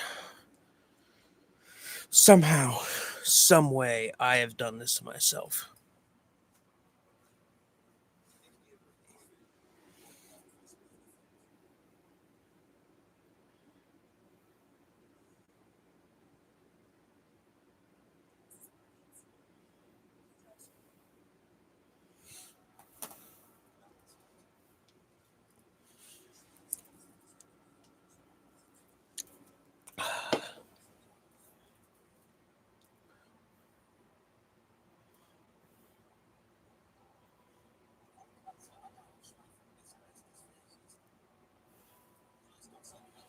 Yeah, I'd believe. I honestly would believe that Uwe Boll would do that. Just use somebody's fucking footage without, acknowledging them or letting them know.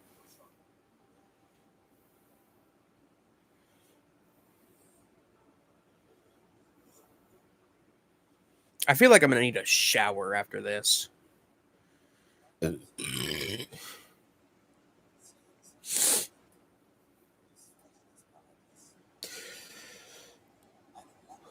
Oh god. I have to piss, but I really don't want this thing to go on longer than it has to.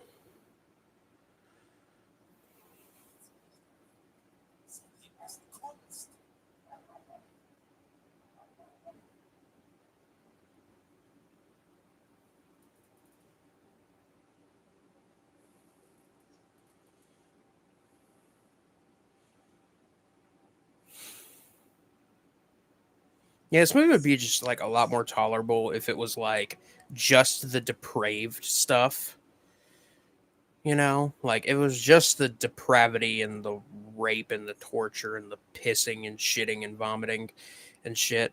Um, this would be a lot more tolerable because at least it would be like uh, just a collection of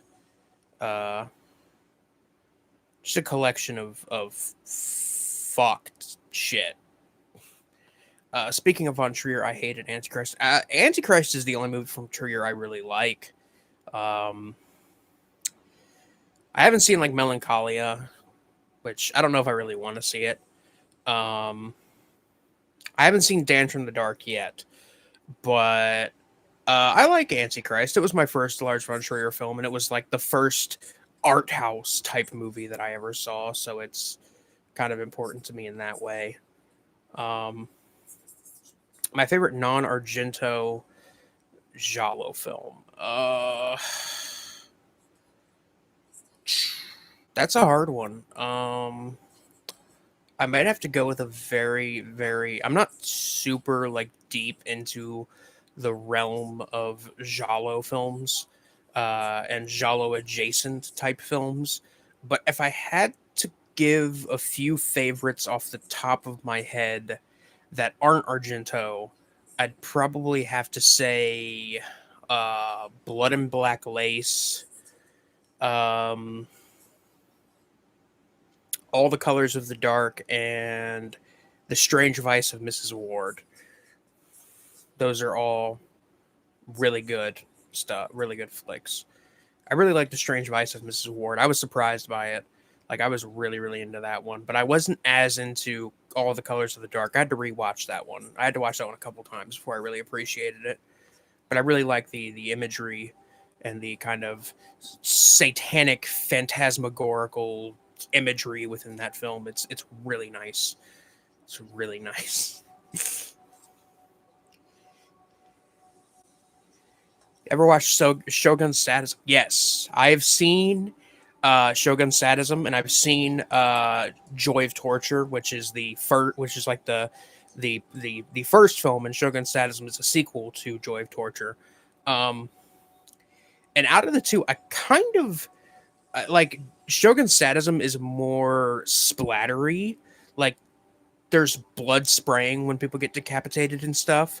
Um, which it's still disturbing because there's quite a bit of like prolonged torture scenes in that film, but I honestly think that Joy of Torture is a lot more disturbing, mainly because it's like it's there isn't a lot, from what I remember, there isn't like a ton of gore in Joy of Torture. Like it's a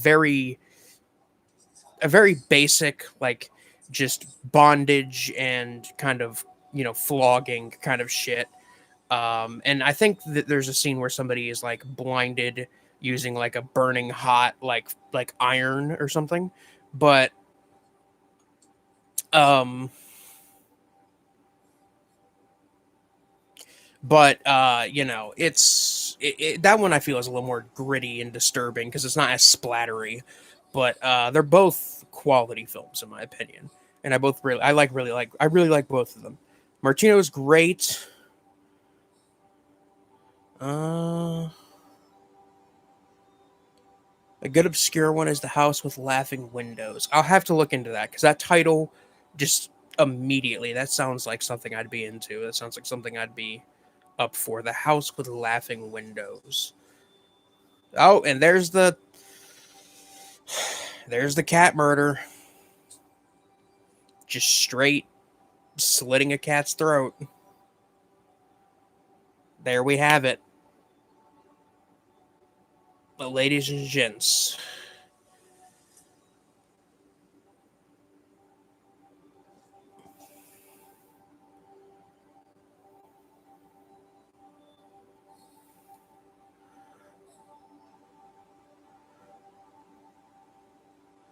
Joy of Torture is beautifully directed. It really is. Like, I really like Joy of Torture. Like, I know they recently released it on, I know Arrow Video recently released it on Blu-ray, and I've been meaning to grab that Blu-ray for a while. It's just, I don't want to spend like 27 to 30 bucks on a single Blu-ray as much as I like that film. I will have to grab it eventually. But um, that movie, I remember having a like nice cinematography and everything. Uh, I also hope that they get their hands on Shogun Sadism as well, because that one is also a pretty disturbing little flick.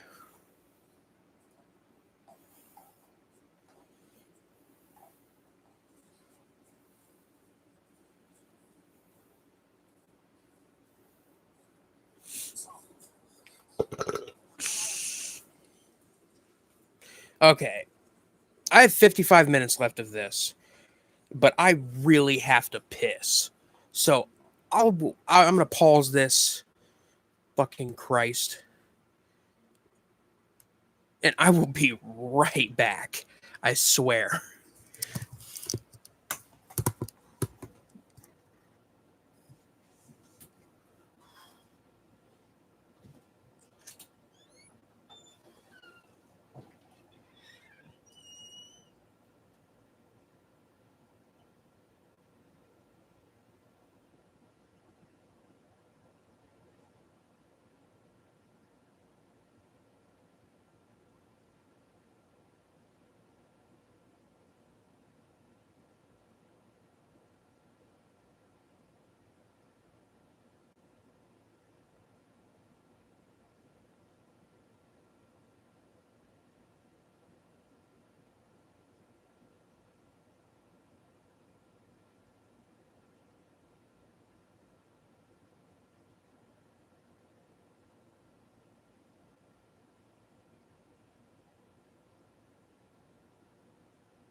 All right, come on.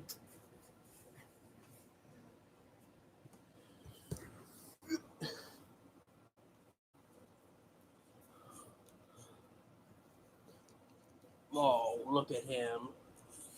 It's bedtime for him.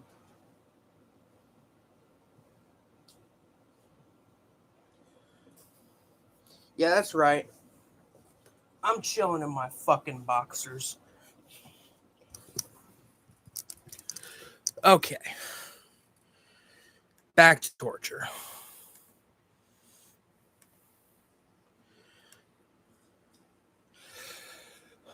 Least favorite American guinea pig film? Probably American Guinea Pig Sacrifice. Or actually, maybe Bloodshock. Because Bloodshock was in black and white. Just I don't know why. It felt very like faux artsy.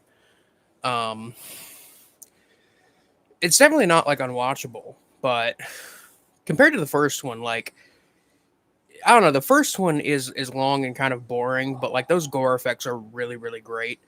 And Song of Solomon is really interesting because it's a exorcism, like a possession film. Um, that is also like pretty fucking gory, and that's like that kind of makes it unique and somewhat memorable. Sacrifice is just like a guy mutilating himself, and it's whatever. It's like 60 minutes. Bloodshock, I wanted to like because it's directed by Marcus Cook, and his film Rot is like a really fun kind of shot on like 8mm zombie film, and also his film, his psychological horror film Fell is it Fell or Feel? I think it's Fell. Fell is really good. Um, so like he's a competent director, and he's also a really great effects man. I'm pretty sure he also directed 100 Tears, which 100 Tears is fun. It's a fun, really gory slasher flick. Like the man knows what he's doing when it comes to gore. He is a really great effects artist. Worked on a ton of different movies. Um, it just sucks that Bloodshock was just like so nothing. Like there's nothing about it that was really that memorable. But I'm pretty sure I think I'd rather watch Sacrifice again, mainly because I remember Sacrifice only being like an hour, so it wasn't that boring.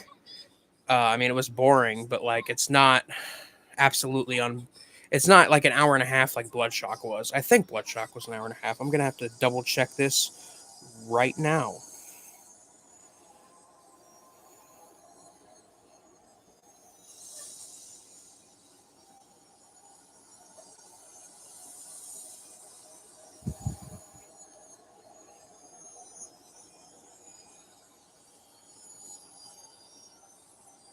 Yeah, it's like an hour and like 40 minutes. That's way too fucking long. Like I dig what they're going for with the American Guinea Pig series. Like it's like the Guinea Pig series, except it's American. Which like the Guinea Pig series is like a wildly inconsistent series, but it's really unique because of it. Um, but here's the thing: they don't have the same. Like they should have done two exactly what the original Guinea Pig series did, which is two pseudo snuff films that are like 50 minutes long instead of like one like 80-minute long one. Two like 40-minute long snuff films, and then gone into like and do a weird dark comedy like Devil Doctor Woman, or an interesting artistic body horror film like Mermaid in the Manhole. Um, they could have done something like that, but instead they're just like, yeah, let's just keep doing gore films. Like yeah, the sequels had gore, but like from what I remember, He Never Dies wasn't like super grotesque or explicit. I'm pretty sure Devil Doctor Woman wasn't anything like super gory, and most of it and anything that there wasn't there in terms of gore was played for laughs. Uh, Mermaid in a Manhole was gory, but that was more in like a gross, like sticky ooh, gross pus, slime, bugs kind of gross. Um, not saying it's not disturbing because it is, but like or grotesque or gory because it definitely is, but it's more of a body horror type of gore than a literal dissection of a human body gore. Even Bouquet of Guts and Gore bored me to tears. Yeah, I reviewed Bouquet of Guts and Gore, and I gave like a relatively bad review. And then years later, like years after I reviewed it, this was like I reviewed it like 5 years ago. About 2 years ago, I get a notification saying, "Hey, your video is going to be taken down because it's way too graphic." And they didn't even give me the chance. They didn't even give me the chance to like download it to where I could save it and like re-edit it or anything. They were just like, "Nah, fuck you, kid. You're not gonna be able to get this," and they just straight deleted it, and I never got the chance to look at it again. So that is actually a 100% lost review. Like that one's never going to see the light of day. Like I have old reviews that I've privated because they're old, and I would get comments on them from people saying like, "Wow, you're a bad critic," and I was just tired of receiving those comments because like I feel like I've grown quite a bit since the days of me shooting shit with my webcam. Um, Not saying I'm perfect, but like I feel like I've grown quite a bit since then, and I was tired of receiving comments of like, "Oh, you're reviewing shit on a shitty webcam, and you're not insightful at all." So I just fucking dealt with it, you know.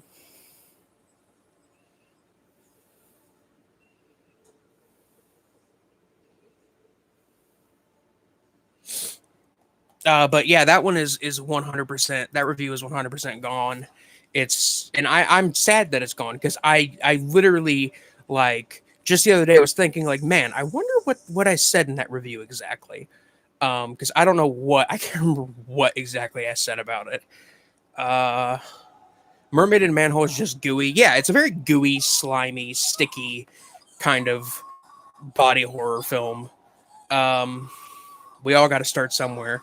Yeah, no, I mean, trust me, we do all have to start somewhere. But I kind of want to keep at least the ones I did before, like my senior year of high school, private, because like it wasn't until my senior year of high school that I got a camera and I was just shooting it on my webcam, and those reviews weren't even reviews. It was me sitting there saying like, "Man, I really liked this movie. Um I liked this about it." And then I would just shut it off. It'd be like a 3-minute review. And I'm not saying that like my more lengthy reviews on my channel are like getting me tons of views, but like I like to actually talk about movies. And back then I didn't really know how to talk about movies other than by saying, "Oh, this is good, this is bad. um I like this, I don't like this," you know. So once I actually got a camera and everything, I start to review things a bit more competently, and I feel like as I've gone on I've gotten a bit better. But uh I still don't think I'm worthy of 2K subs, which is why I'm super like psyched to be able to do this live stream, because this is for my 2K sub special. This is what I'm doing for it, to celebrate. I'm celebrating by live on the air torturing myself with what is probably one of my least favorite movies of all time. One of the worst movies I've probably ever seen.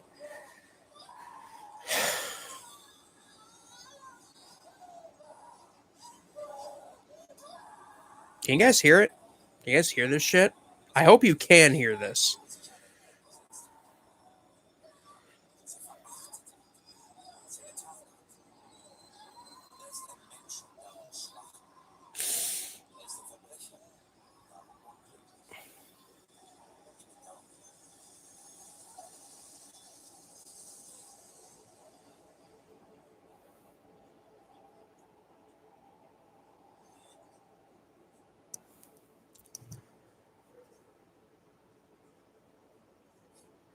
I'm sure there's like some like shitty, like gore obsessed doom metal band out there who like absolutely adores this film and thinks it's brilliant.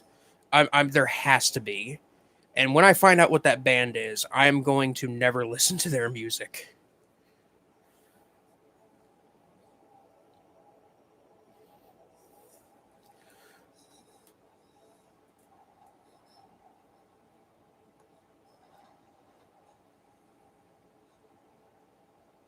Just curious, did you see the film The Earth from this year? Dear God, what a piece of shit. In the Earth. Is that new um Ben Wheatley film?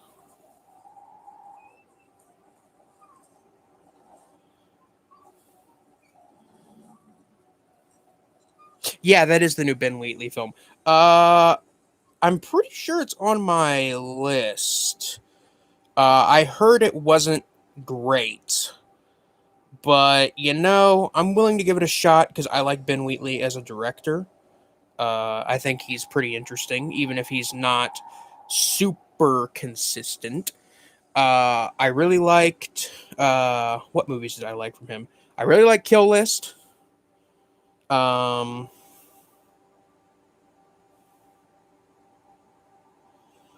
let's see, what do we got? I gotta actually look through his films he's directed. Yeah, I liked Kill List. I liked his segment in ABCs of Death. I really liked High Rise. Sightseers is on my list. Uh, and so is A Field in England. A Field in England is one I've tried to watch a few times, and I just cannot get into it, which really sucks. I kind of like the concept. The strobe lighting will kill you. Yeah, I'm sure there is probably I'm sure there are probably plenty of reasons why it's not a great movie, but I'm probably watch it eventually. Maybe this year, maybe next year. I don't know. I don't know if I'm gonna do a best of 2021 list for this year, mainly because like I'm kind of behind on films already, and I really don't feel like watching a ton of shit like I did last year. Um, so I think I might sit this one out when it comes to the best of the year list at the end of the year or the beginning of next year. I think I'm gonna sit that this one out. Uh, I might, maybe I'll do like a top five or whatever because I don't want to because I haven't watched a lot from this year and um I think the best in terms of like actual quality horror film I've seen so far this year is Saint Maud.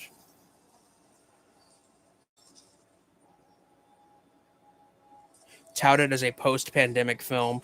Yeah, no, I'm pretty sure it was shot like during the pandemic.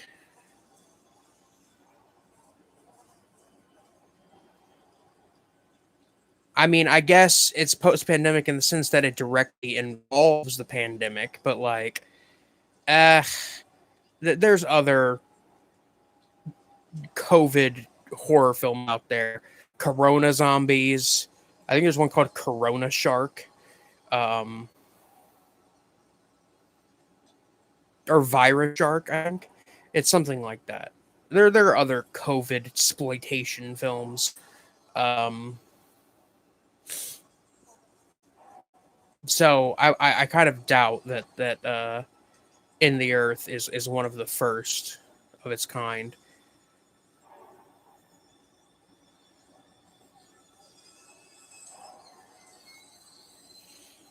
No, there's gonna be some blowfly girl stuff, isn't it?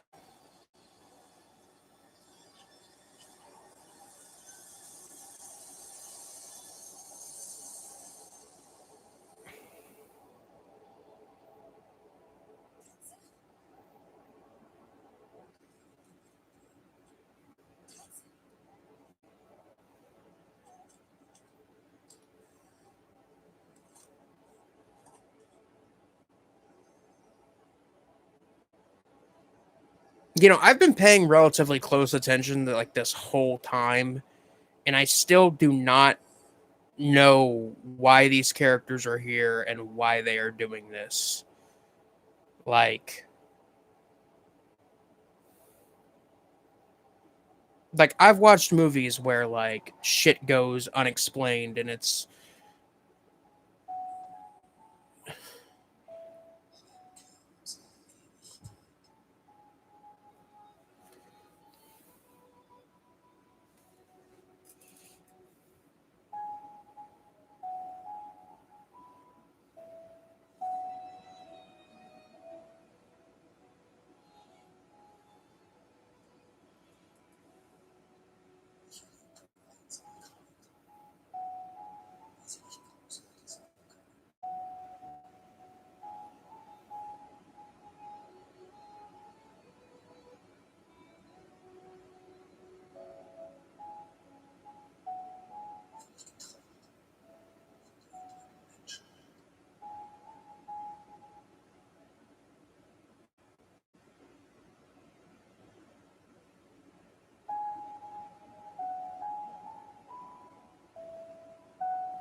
Oh, okay, wait a minute. I just got distracted. Somebody sent me a message.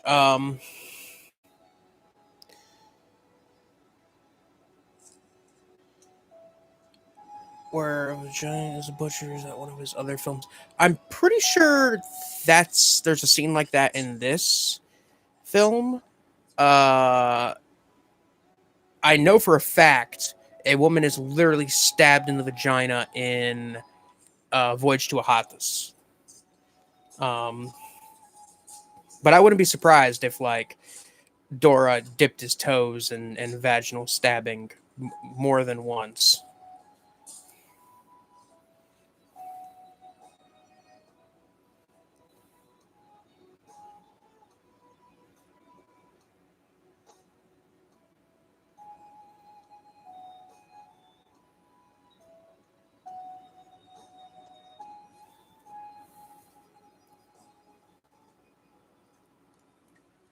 Oh,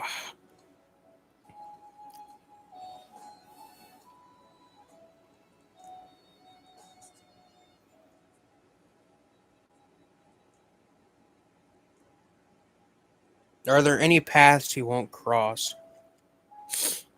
I don't know if you were here for it, but I mentioned earlier that it's been supposed that he did put unsimulated necrophilia in one of his in this movie. So and then they cut it out, supposedly. I don't know if that's true or not, but I'd believe it. I believe, like I remember, I responded to like one of the comments um, that I've received on my review of Melancholy Der Engel, and I said like this director is probably a weirdo German poop fetishist, uh, and he's wasting all of our time with his shitty art films.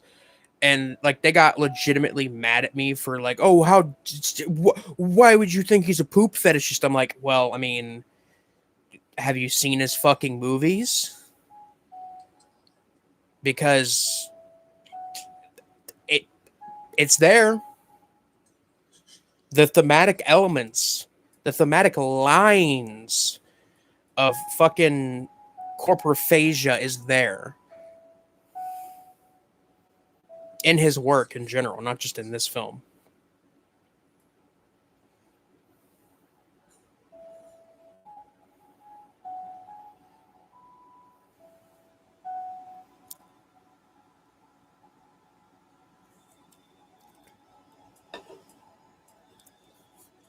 Also, um,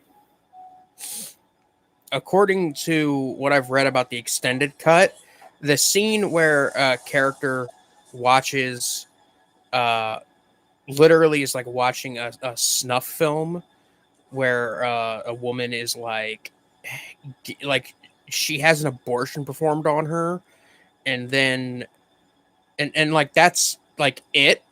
I'm pretty sure in this cut. If it's happened, I missed it. I because I swear I haven't seen it yet, but um, but there's apparently in the extended cut, there's a scene where after this baby is aborted, its head's cut off, and everybody pisses and shits on it, and it's just like, man.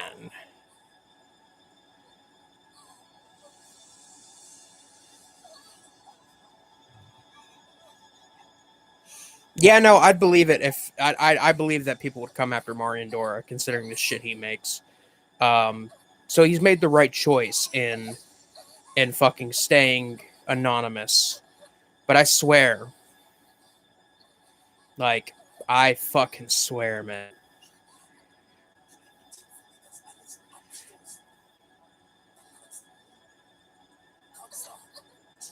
Go on and puke. Stick your shitty finger down her throat. I love this. I am suffering. Its head's cut off and put in a cuckoo clock. Yep.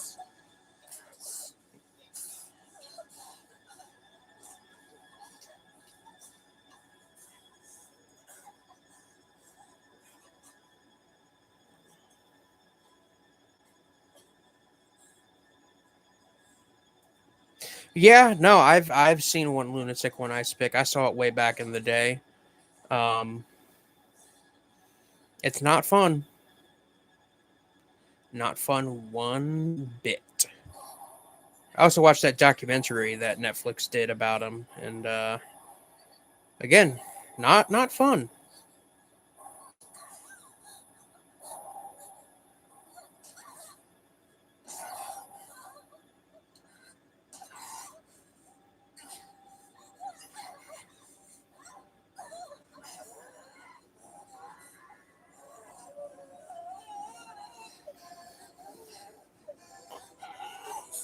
How is there a half hour of this left? How? I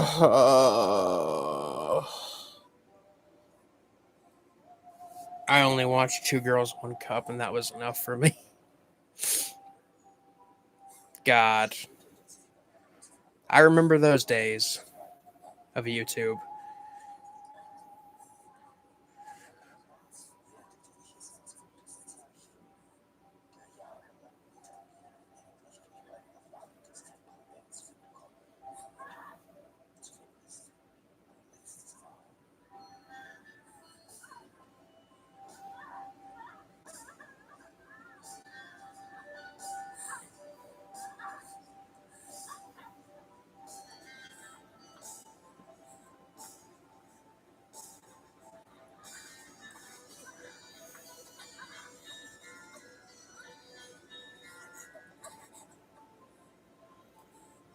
Yeah, no. I mean, trust me, there's plenty of nasty stuff out there that you can watch on the internet that's fairly easy to get your hands on. Like I remember back in the day, um, I got One Lunatic, One Ice Pick off of the Pirate Bay, like in 2013, 20. I think it was like 2015, maybe. Um, I forget when it was. It was when I was in high school, though, so that was like 6 years ago. A minimum of 6 years ago, maximum of fucking 10 years ago. Um, but yeah, no, I remember downloading that off the fucking Pirate Bay of all places, like super easy to get your fucking hands on. Um, not surprising.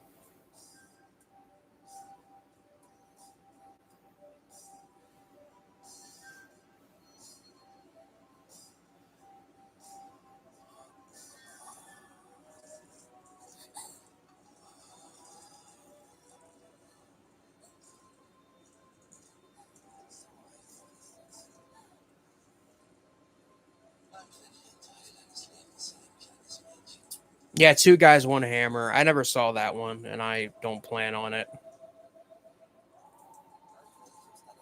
As much as I find like real gore documentaries and stuff like that interesting, I don't want to subject myself to shit like that anymore. These days, I'm mainly subjecting myself to simulated fucking horrible violence against people.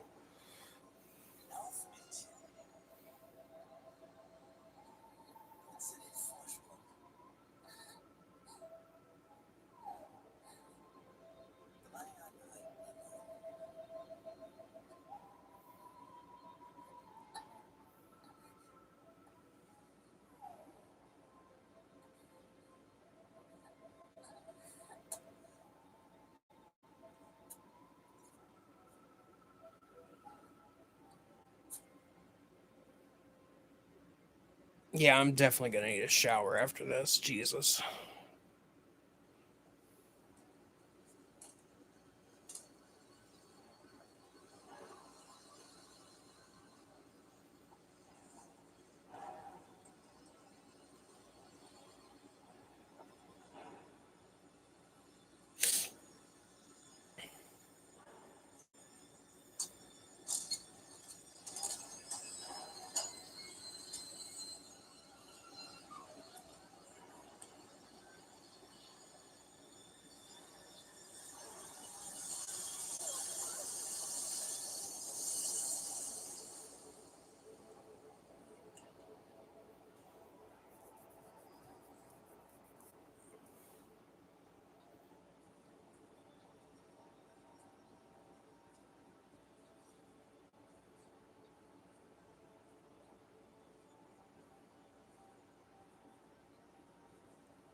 Yeah, there is a documentary on that infamous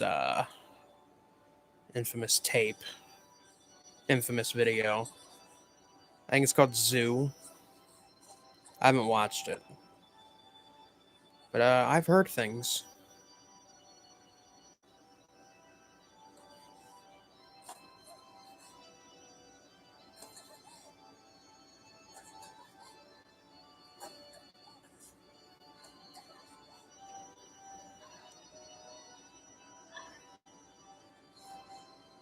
Yep, here's the snuff film part.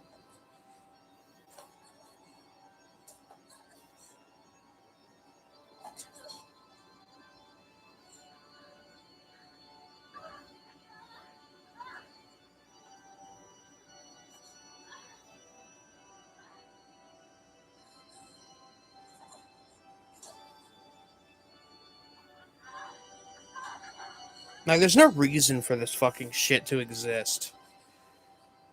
Like, you can say something about nihilism or about life and death and suicide and human suffering without being a fucking edgelord and making something like this.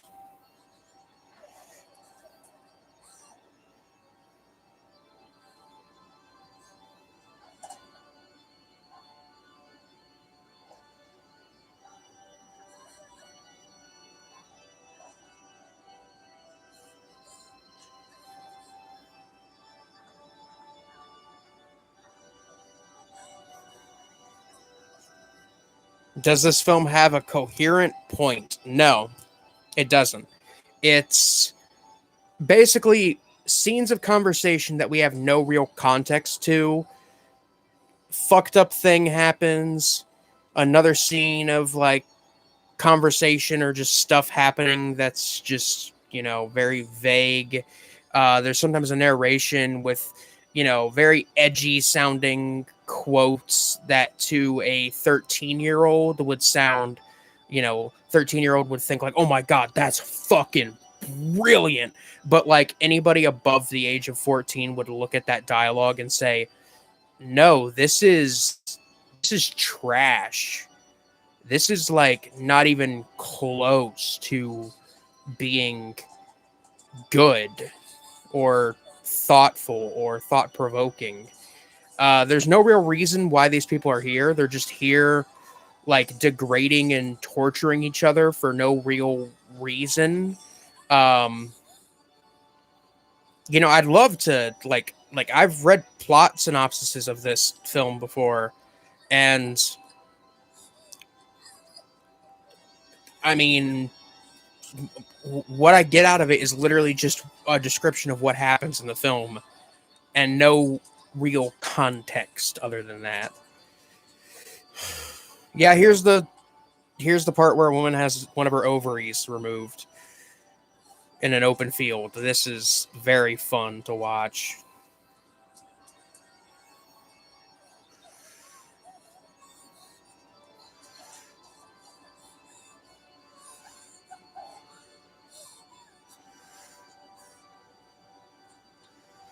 Oh, fuck. I really don't like this. Why?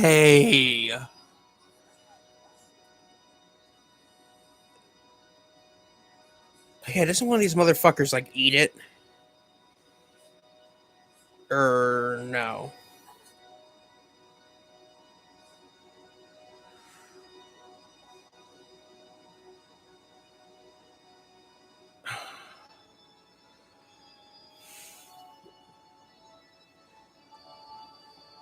Oh, much worse than the fucking clit scene in Antichrist, without a doubt.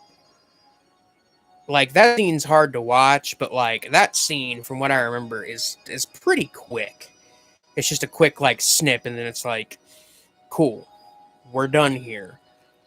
This is way worse, especially because like it's just really prolonged and needless, and without a point, like this whole movie is without a point.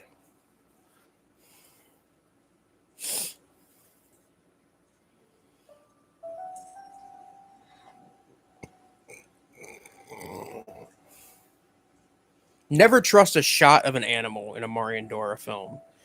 If you see a shot of a frog and you're like, "Oh, that's a cute little frog, just sitting on a rock having a good day," don't trust it because that frog will be fucking stepped on most likely.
Yeah, they're removing this guy's intestines, and that just looks a lot like sausages linked together.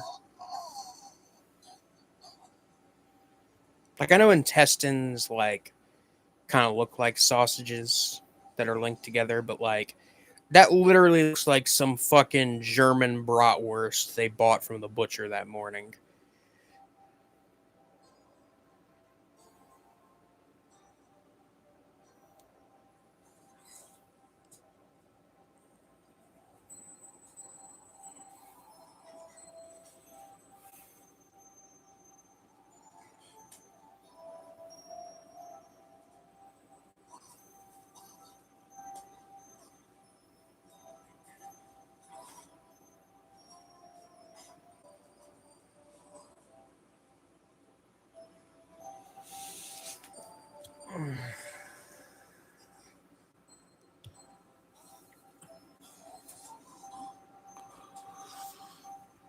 Oh,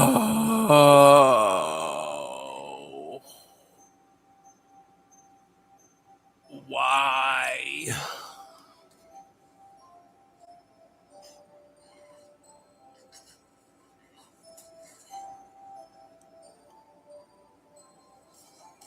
20 minutes. Hallelujah, 20 minutes.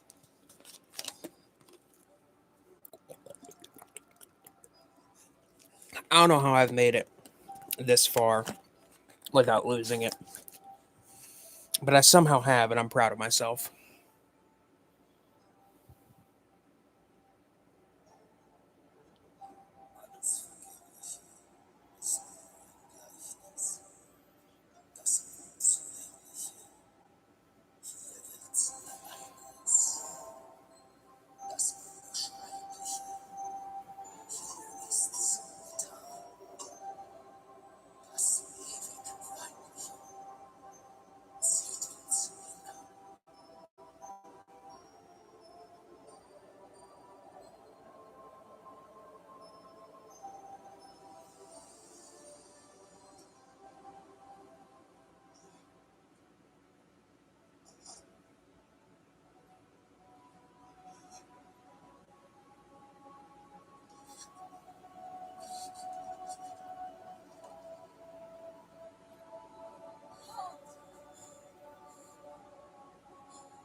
Drop my cap to my lemonade.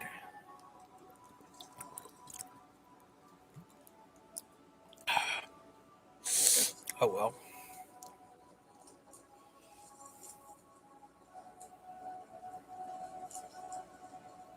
Man, that goat literally just went ass to mouth with that one. And the goat is fucking that chick.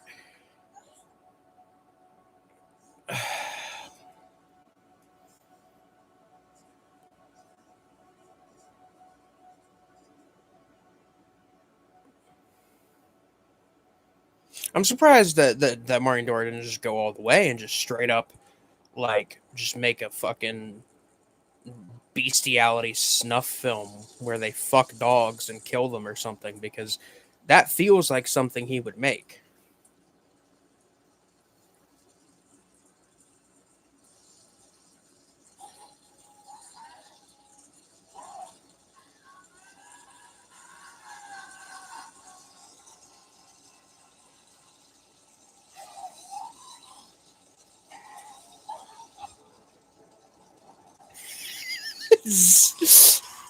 I enjoyed your videos for quite a while, so I just stopped by to watch you make yourself miserable. Yes, yes.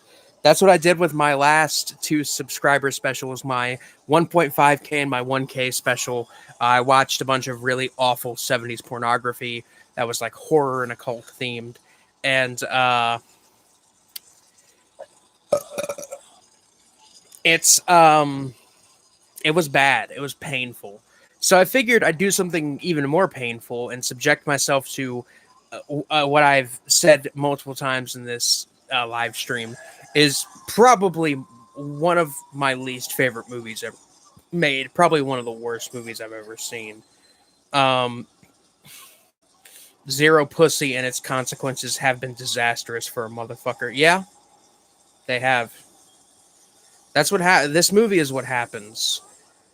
Well, this movie is what Zero Pussy does to a motherfucker.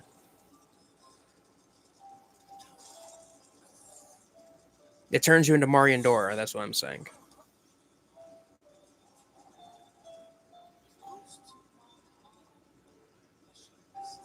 Ah, yes, and the classic scene in the film's climax where they throw a man onto a bonfire and then they all start fucking collectively masturbating onto it. I had no idea this was a trend. Carry on. Yeah, no, it's I don't know. Like, you know, people do subscriber like all I see YouTubers do subscriber specials all the time. And like, you know, like you see like Binging with Babish do one, and it's like he's just doing a something that's a highly requested thing. Like for me, because I talk about terrible movies and I talk about disturbing movies and I talk about uncomfortable and not pleasant things, I've kind of figured what better to do for a subscriber special than make myself uncomfortable and disturbed and just subject myself to a not good time. I kind of figured why not do that since that's what I kind of do for fun here anyway. Um, Except, you know, when I usually subject myself to a bad movie, it's usually something I can enjoy. This is just bad for the sake of it.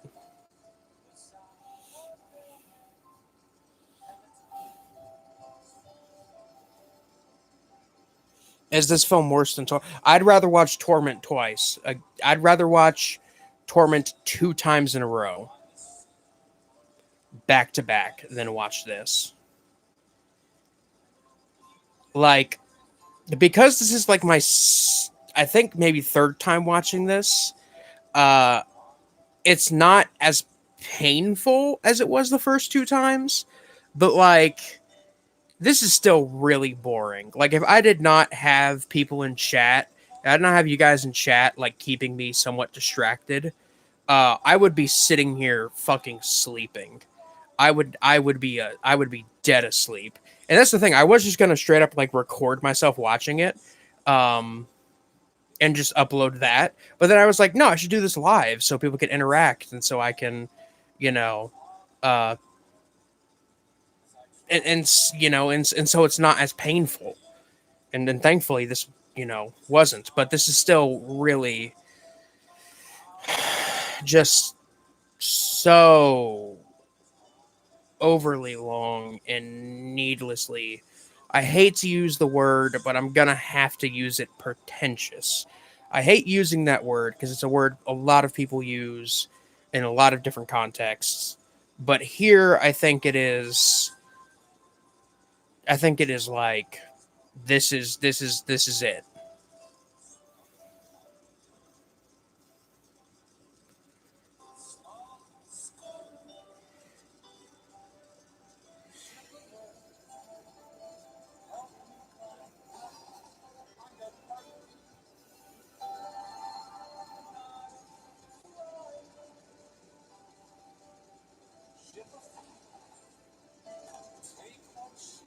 Oh yeah, I forgot that they just have to end it off with one more scene of animal violence. That being a woman literally just cutting a snail's eyes off for no reason at all.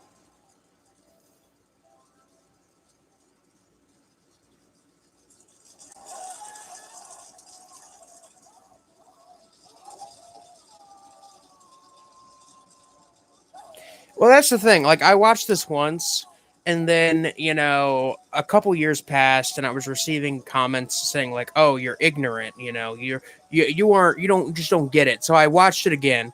Keep in mind, I watched it again, and by watched it, I mean I put it on my laptop while I sat here and played video games and kind of half paid attention to it. So technically didn't watch it twice. Um, but I'm gonna go ahead and count it because it was still not fun to even have it as background noise.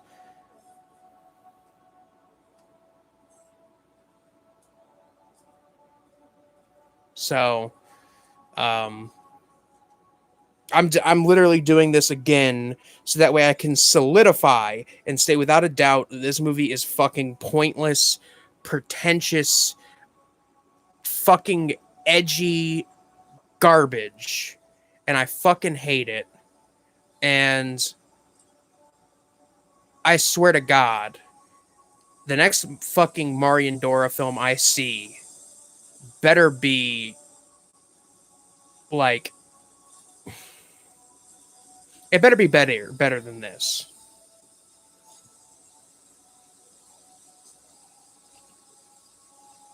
Yeah, I haven't seen the documentary Zoo. I haven't. I know it exists. I know what it's about. I haven't seen it myself. I've heard it's a good documentary, but I haven't seen it. I doubt they actually put the footage itself. Um,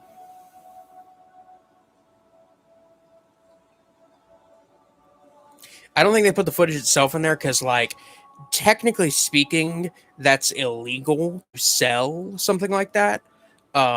Which could be the reason why this like or no wait no I'm fucking stupid, but it is like illegal to sell shit like that.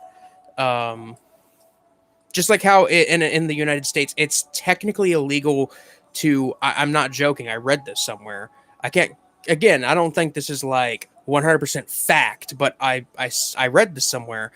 You're not allowed to buy like certain types of fetish pornography, um, at least on physical media in the U.S., which is a weird thing to think about.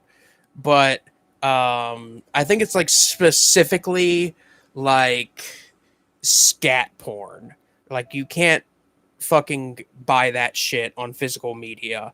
I'm pretty sure it's legal to like purchase video files of it, but not actual like Blu-rays, DVDs, VHS tapes, etc., etc., etc. Um, but I don't know because I don't know for sure because the only reason I know that fun fact is because I infiltrated Lucifer Valentine's Facebook group to see if there's any sketchy shit going on, and in the group the man himself, Lucifer Valentine, said that he himself has a fucking shit fetish and that he would love to incorporate it in his work, but it's illegal to sell that kind of stuff. Um, at least like in North America. And I'm not saying fucking Lucifer Valentine is a reliable source of information, but I would assume since this guy is super sketchy and not the best human being around, he probably knows the laws a little better than somebody who stays on his side of the tracks like me, um, or stays on the right side of the tracks like myself. Off topic, but after seeing Phantasm 2, I know where Mandy got the inspiration for the chainsaw fight. Yeah, I could definitely see that. Phantasm 2, I fucking love Phantasm 2. I think it's better than the original. The original has a great atmosphere and is like super super stylized, and it's a really good movie considering the budget and everything. But I personally love the second one because it just turned into this wild action comedy horror film. Something more in line with like Evil Dead 2, kind of. I'd also say probably another inspiration for the chainsaw fight in Mandy is Texas Chainsaw Massacre 2, because there's literally a scene uh where fucking Lefty has a is fucking akimbo dual wielding chainsaws in a chainsaw fight against Leatherface. And that is that right there is the shit. I love, fucking love um, Texas Chainsaw Massacre 2. That film is art, unironically. This film is garbage. And it's almost over. It's almost over. We have 5.5 minutes, and I think that's probably mostly credits. I'm hoping it's mostly credits. Holy fuck, am I hoping it's mostly credits? Oh my god.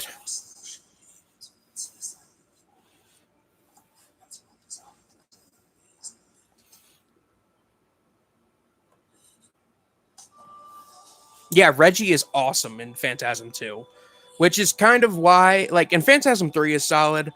Phantasm 4 is, I don't remember much about it. But that's why it was kind of sad in Phantasm 5, because, like, it felt like a fan film, and, like, you could tell. I mean, obviously, it's been so long, Reggie has gotten old. But, like, he's so old in the film that it's kind of depressing. Uh, But Phantasm 5 is it's okay, I guess. It's definitely not what the fans were hoping for. It took a long time to get made, and the end result is it's feels like a fan film.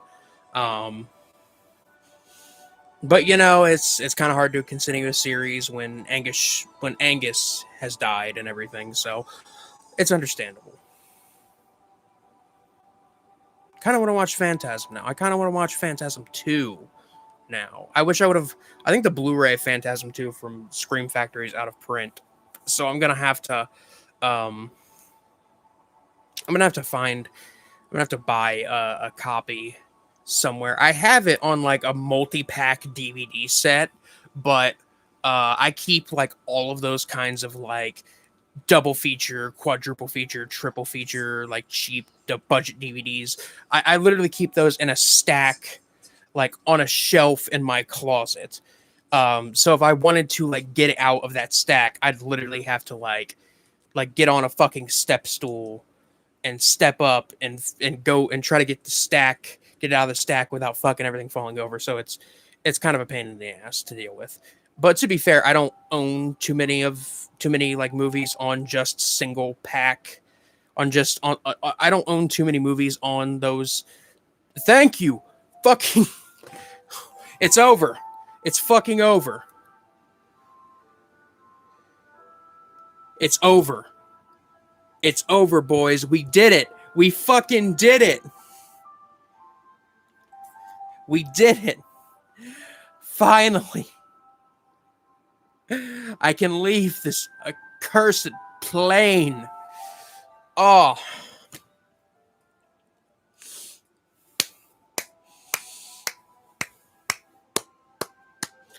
All right. Yeah, I've heard about the Arrow box set of Phantasm. I've been thinking about it, maybe. But I'm gonna cut it off here. Uh the questions and everything were cool while they were I you know what while they came in.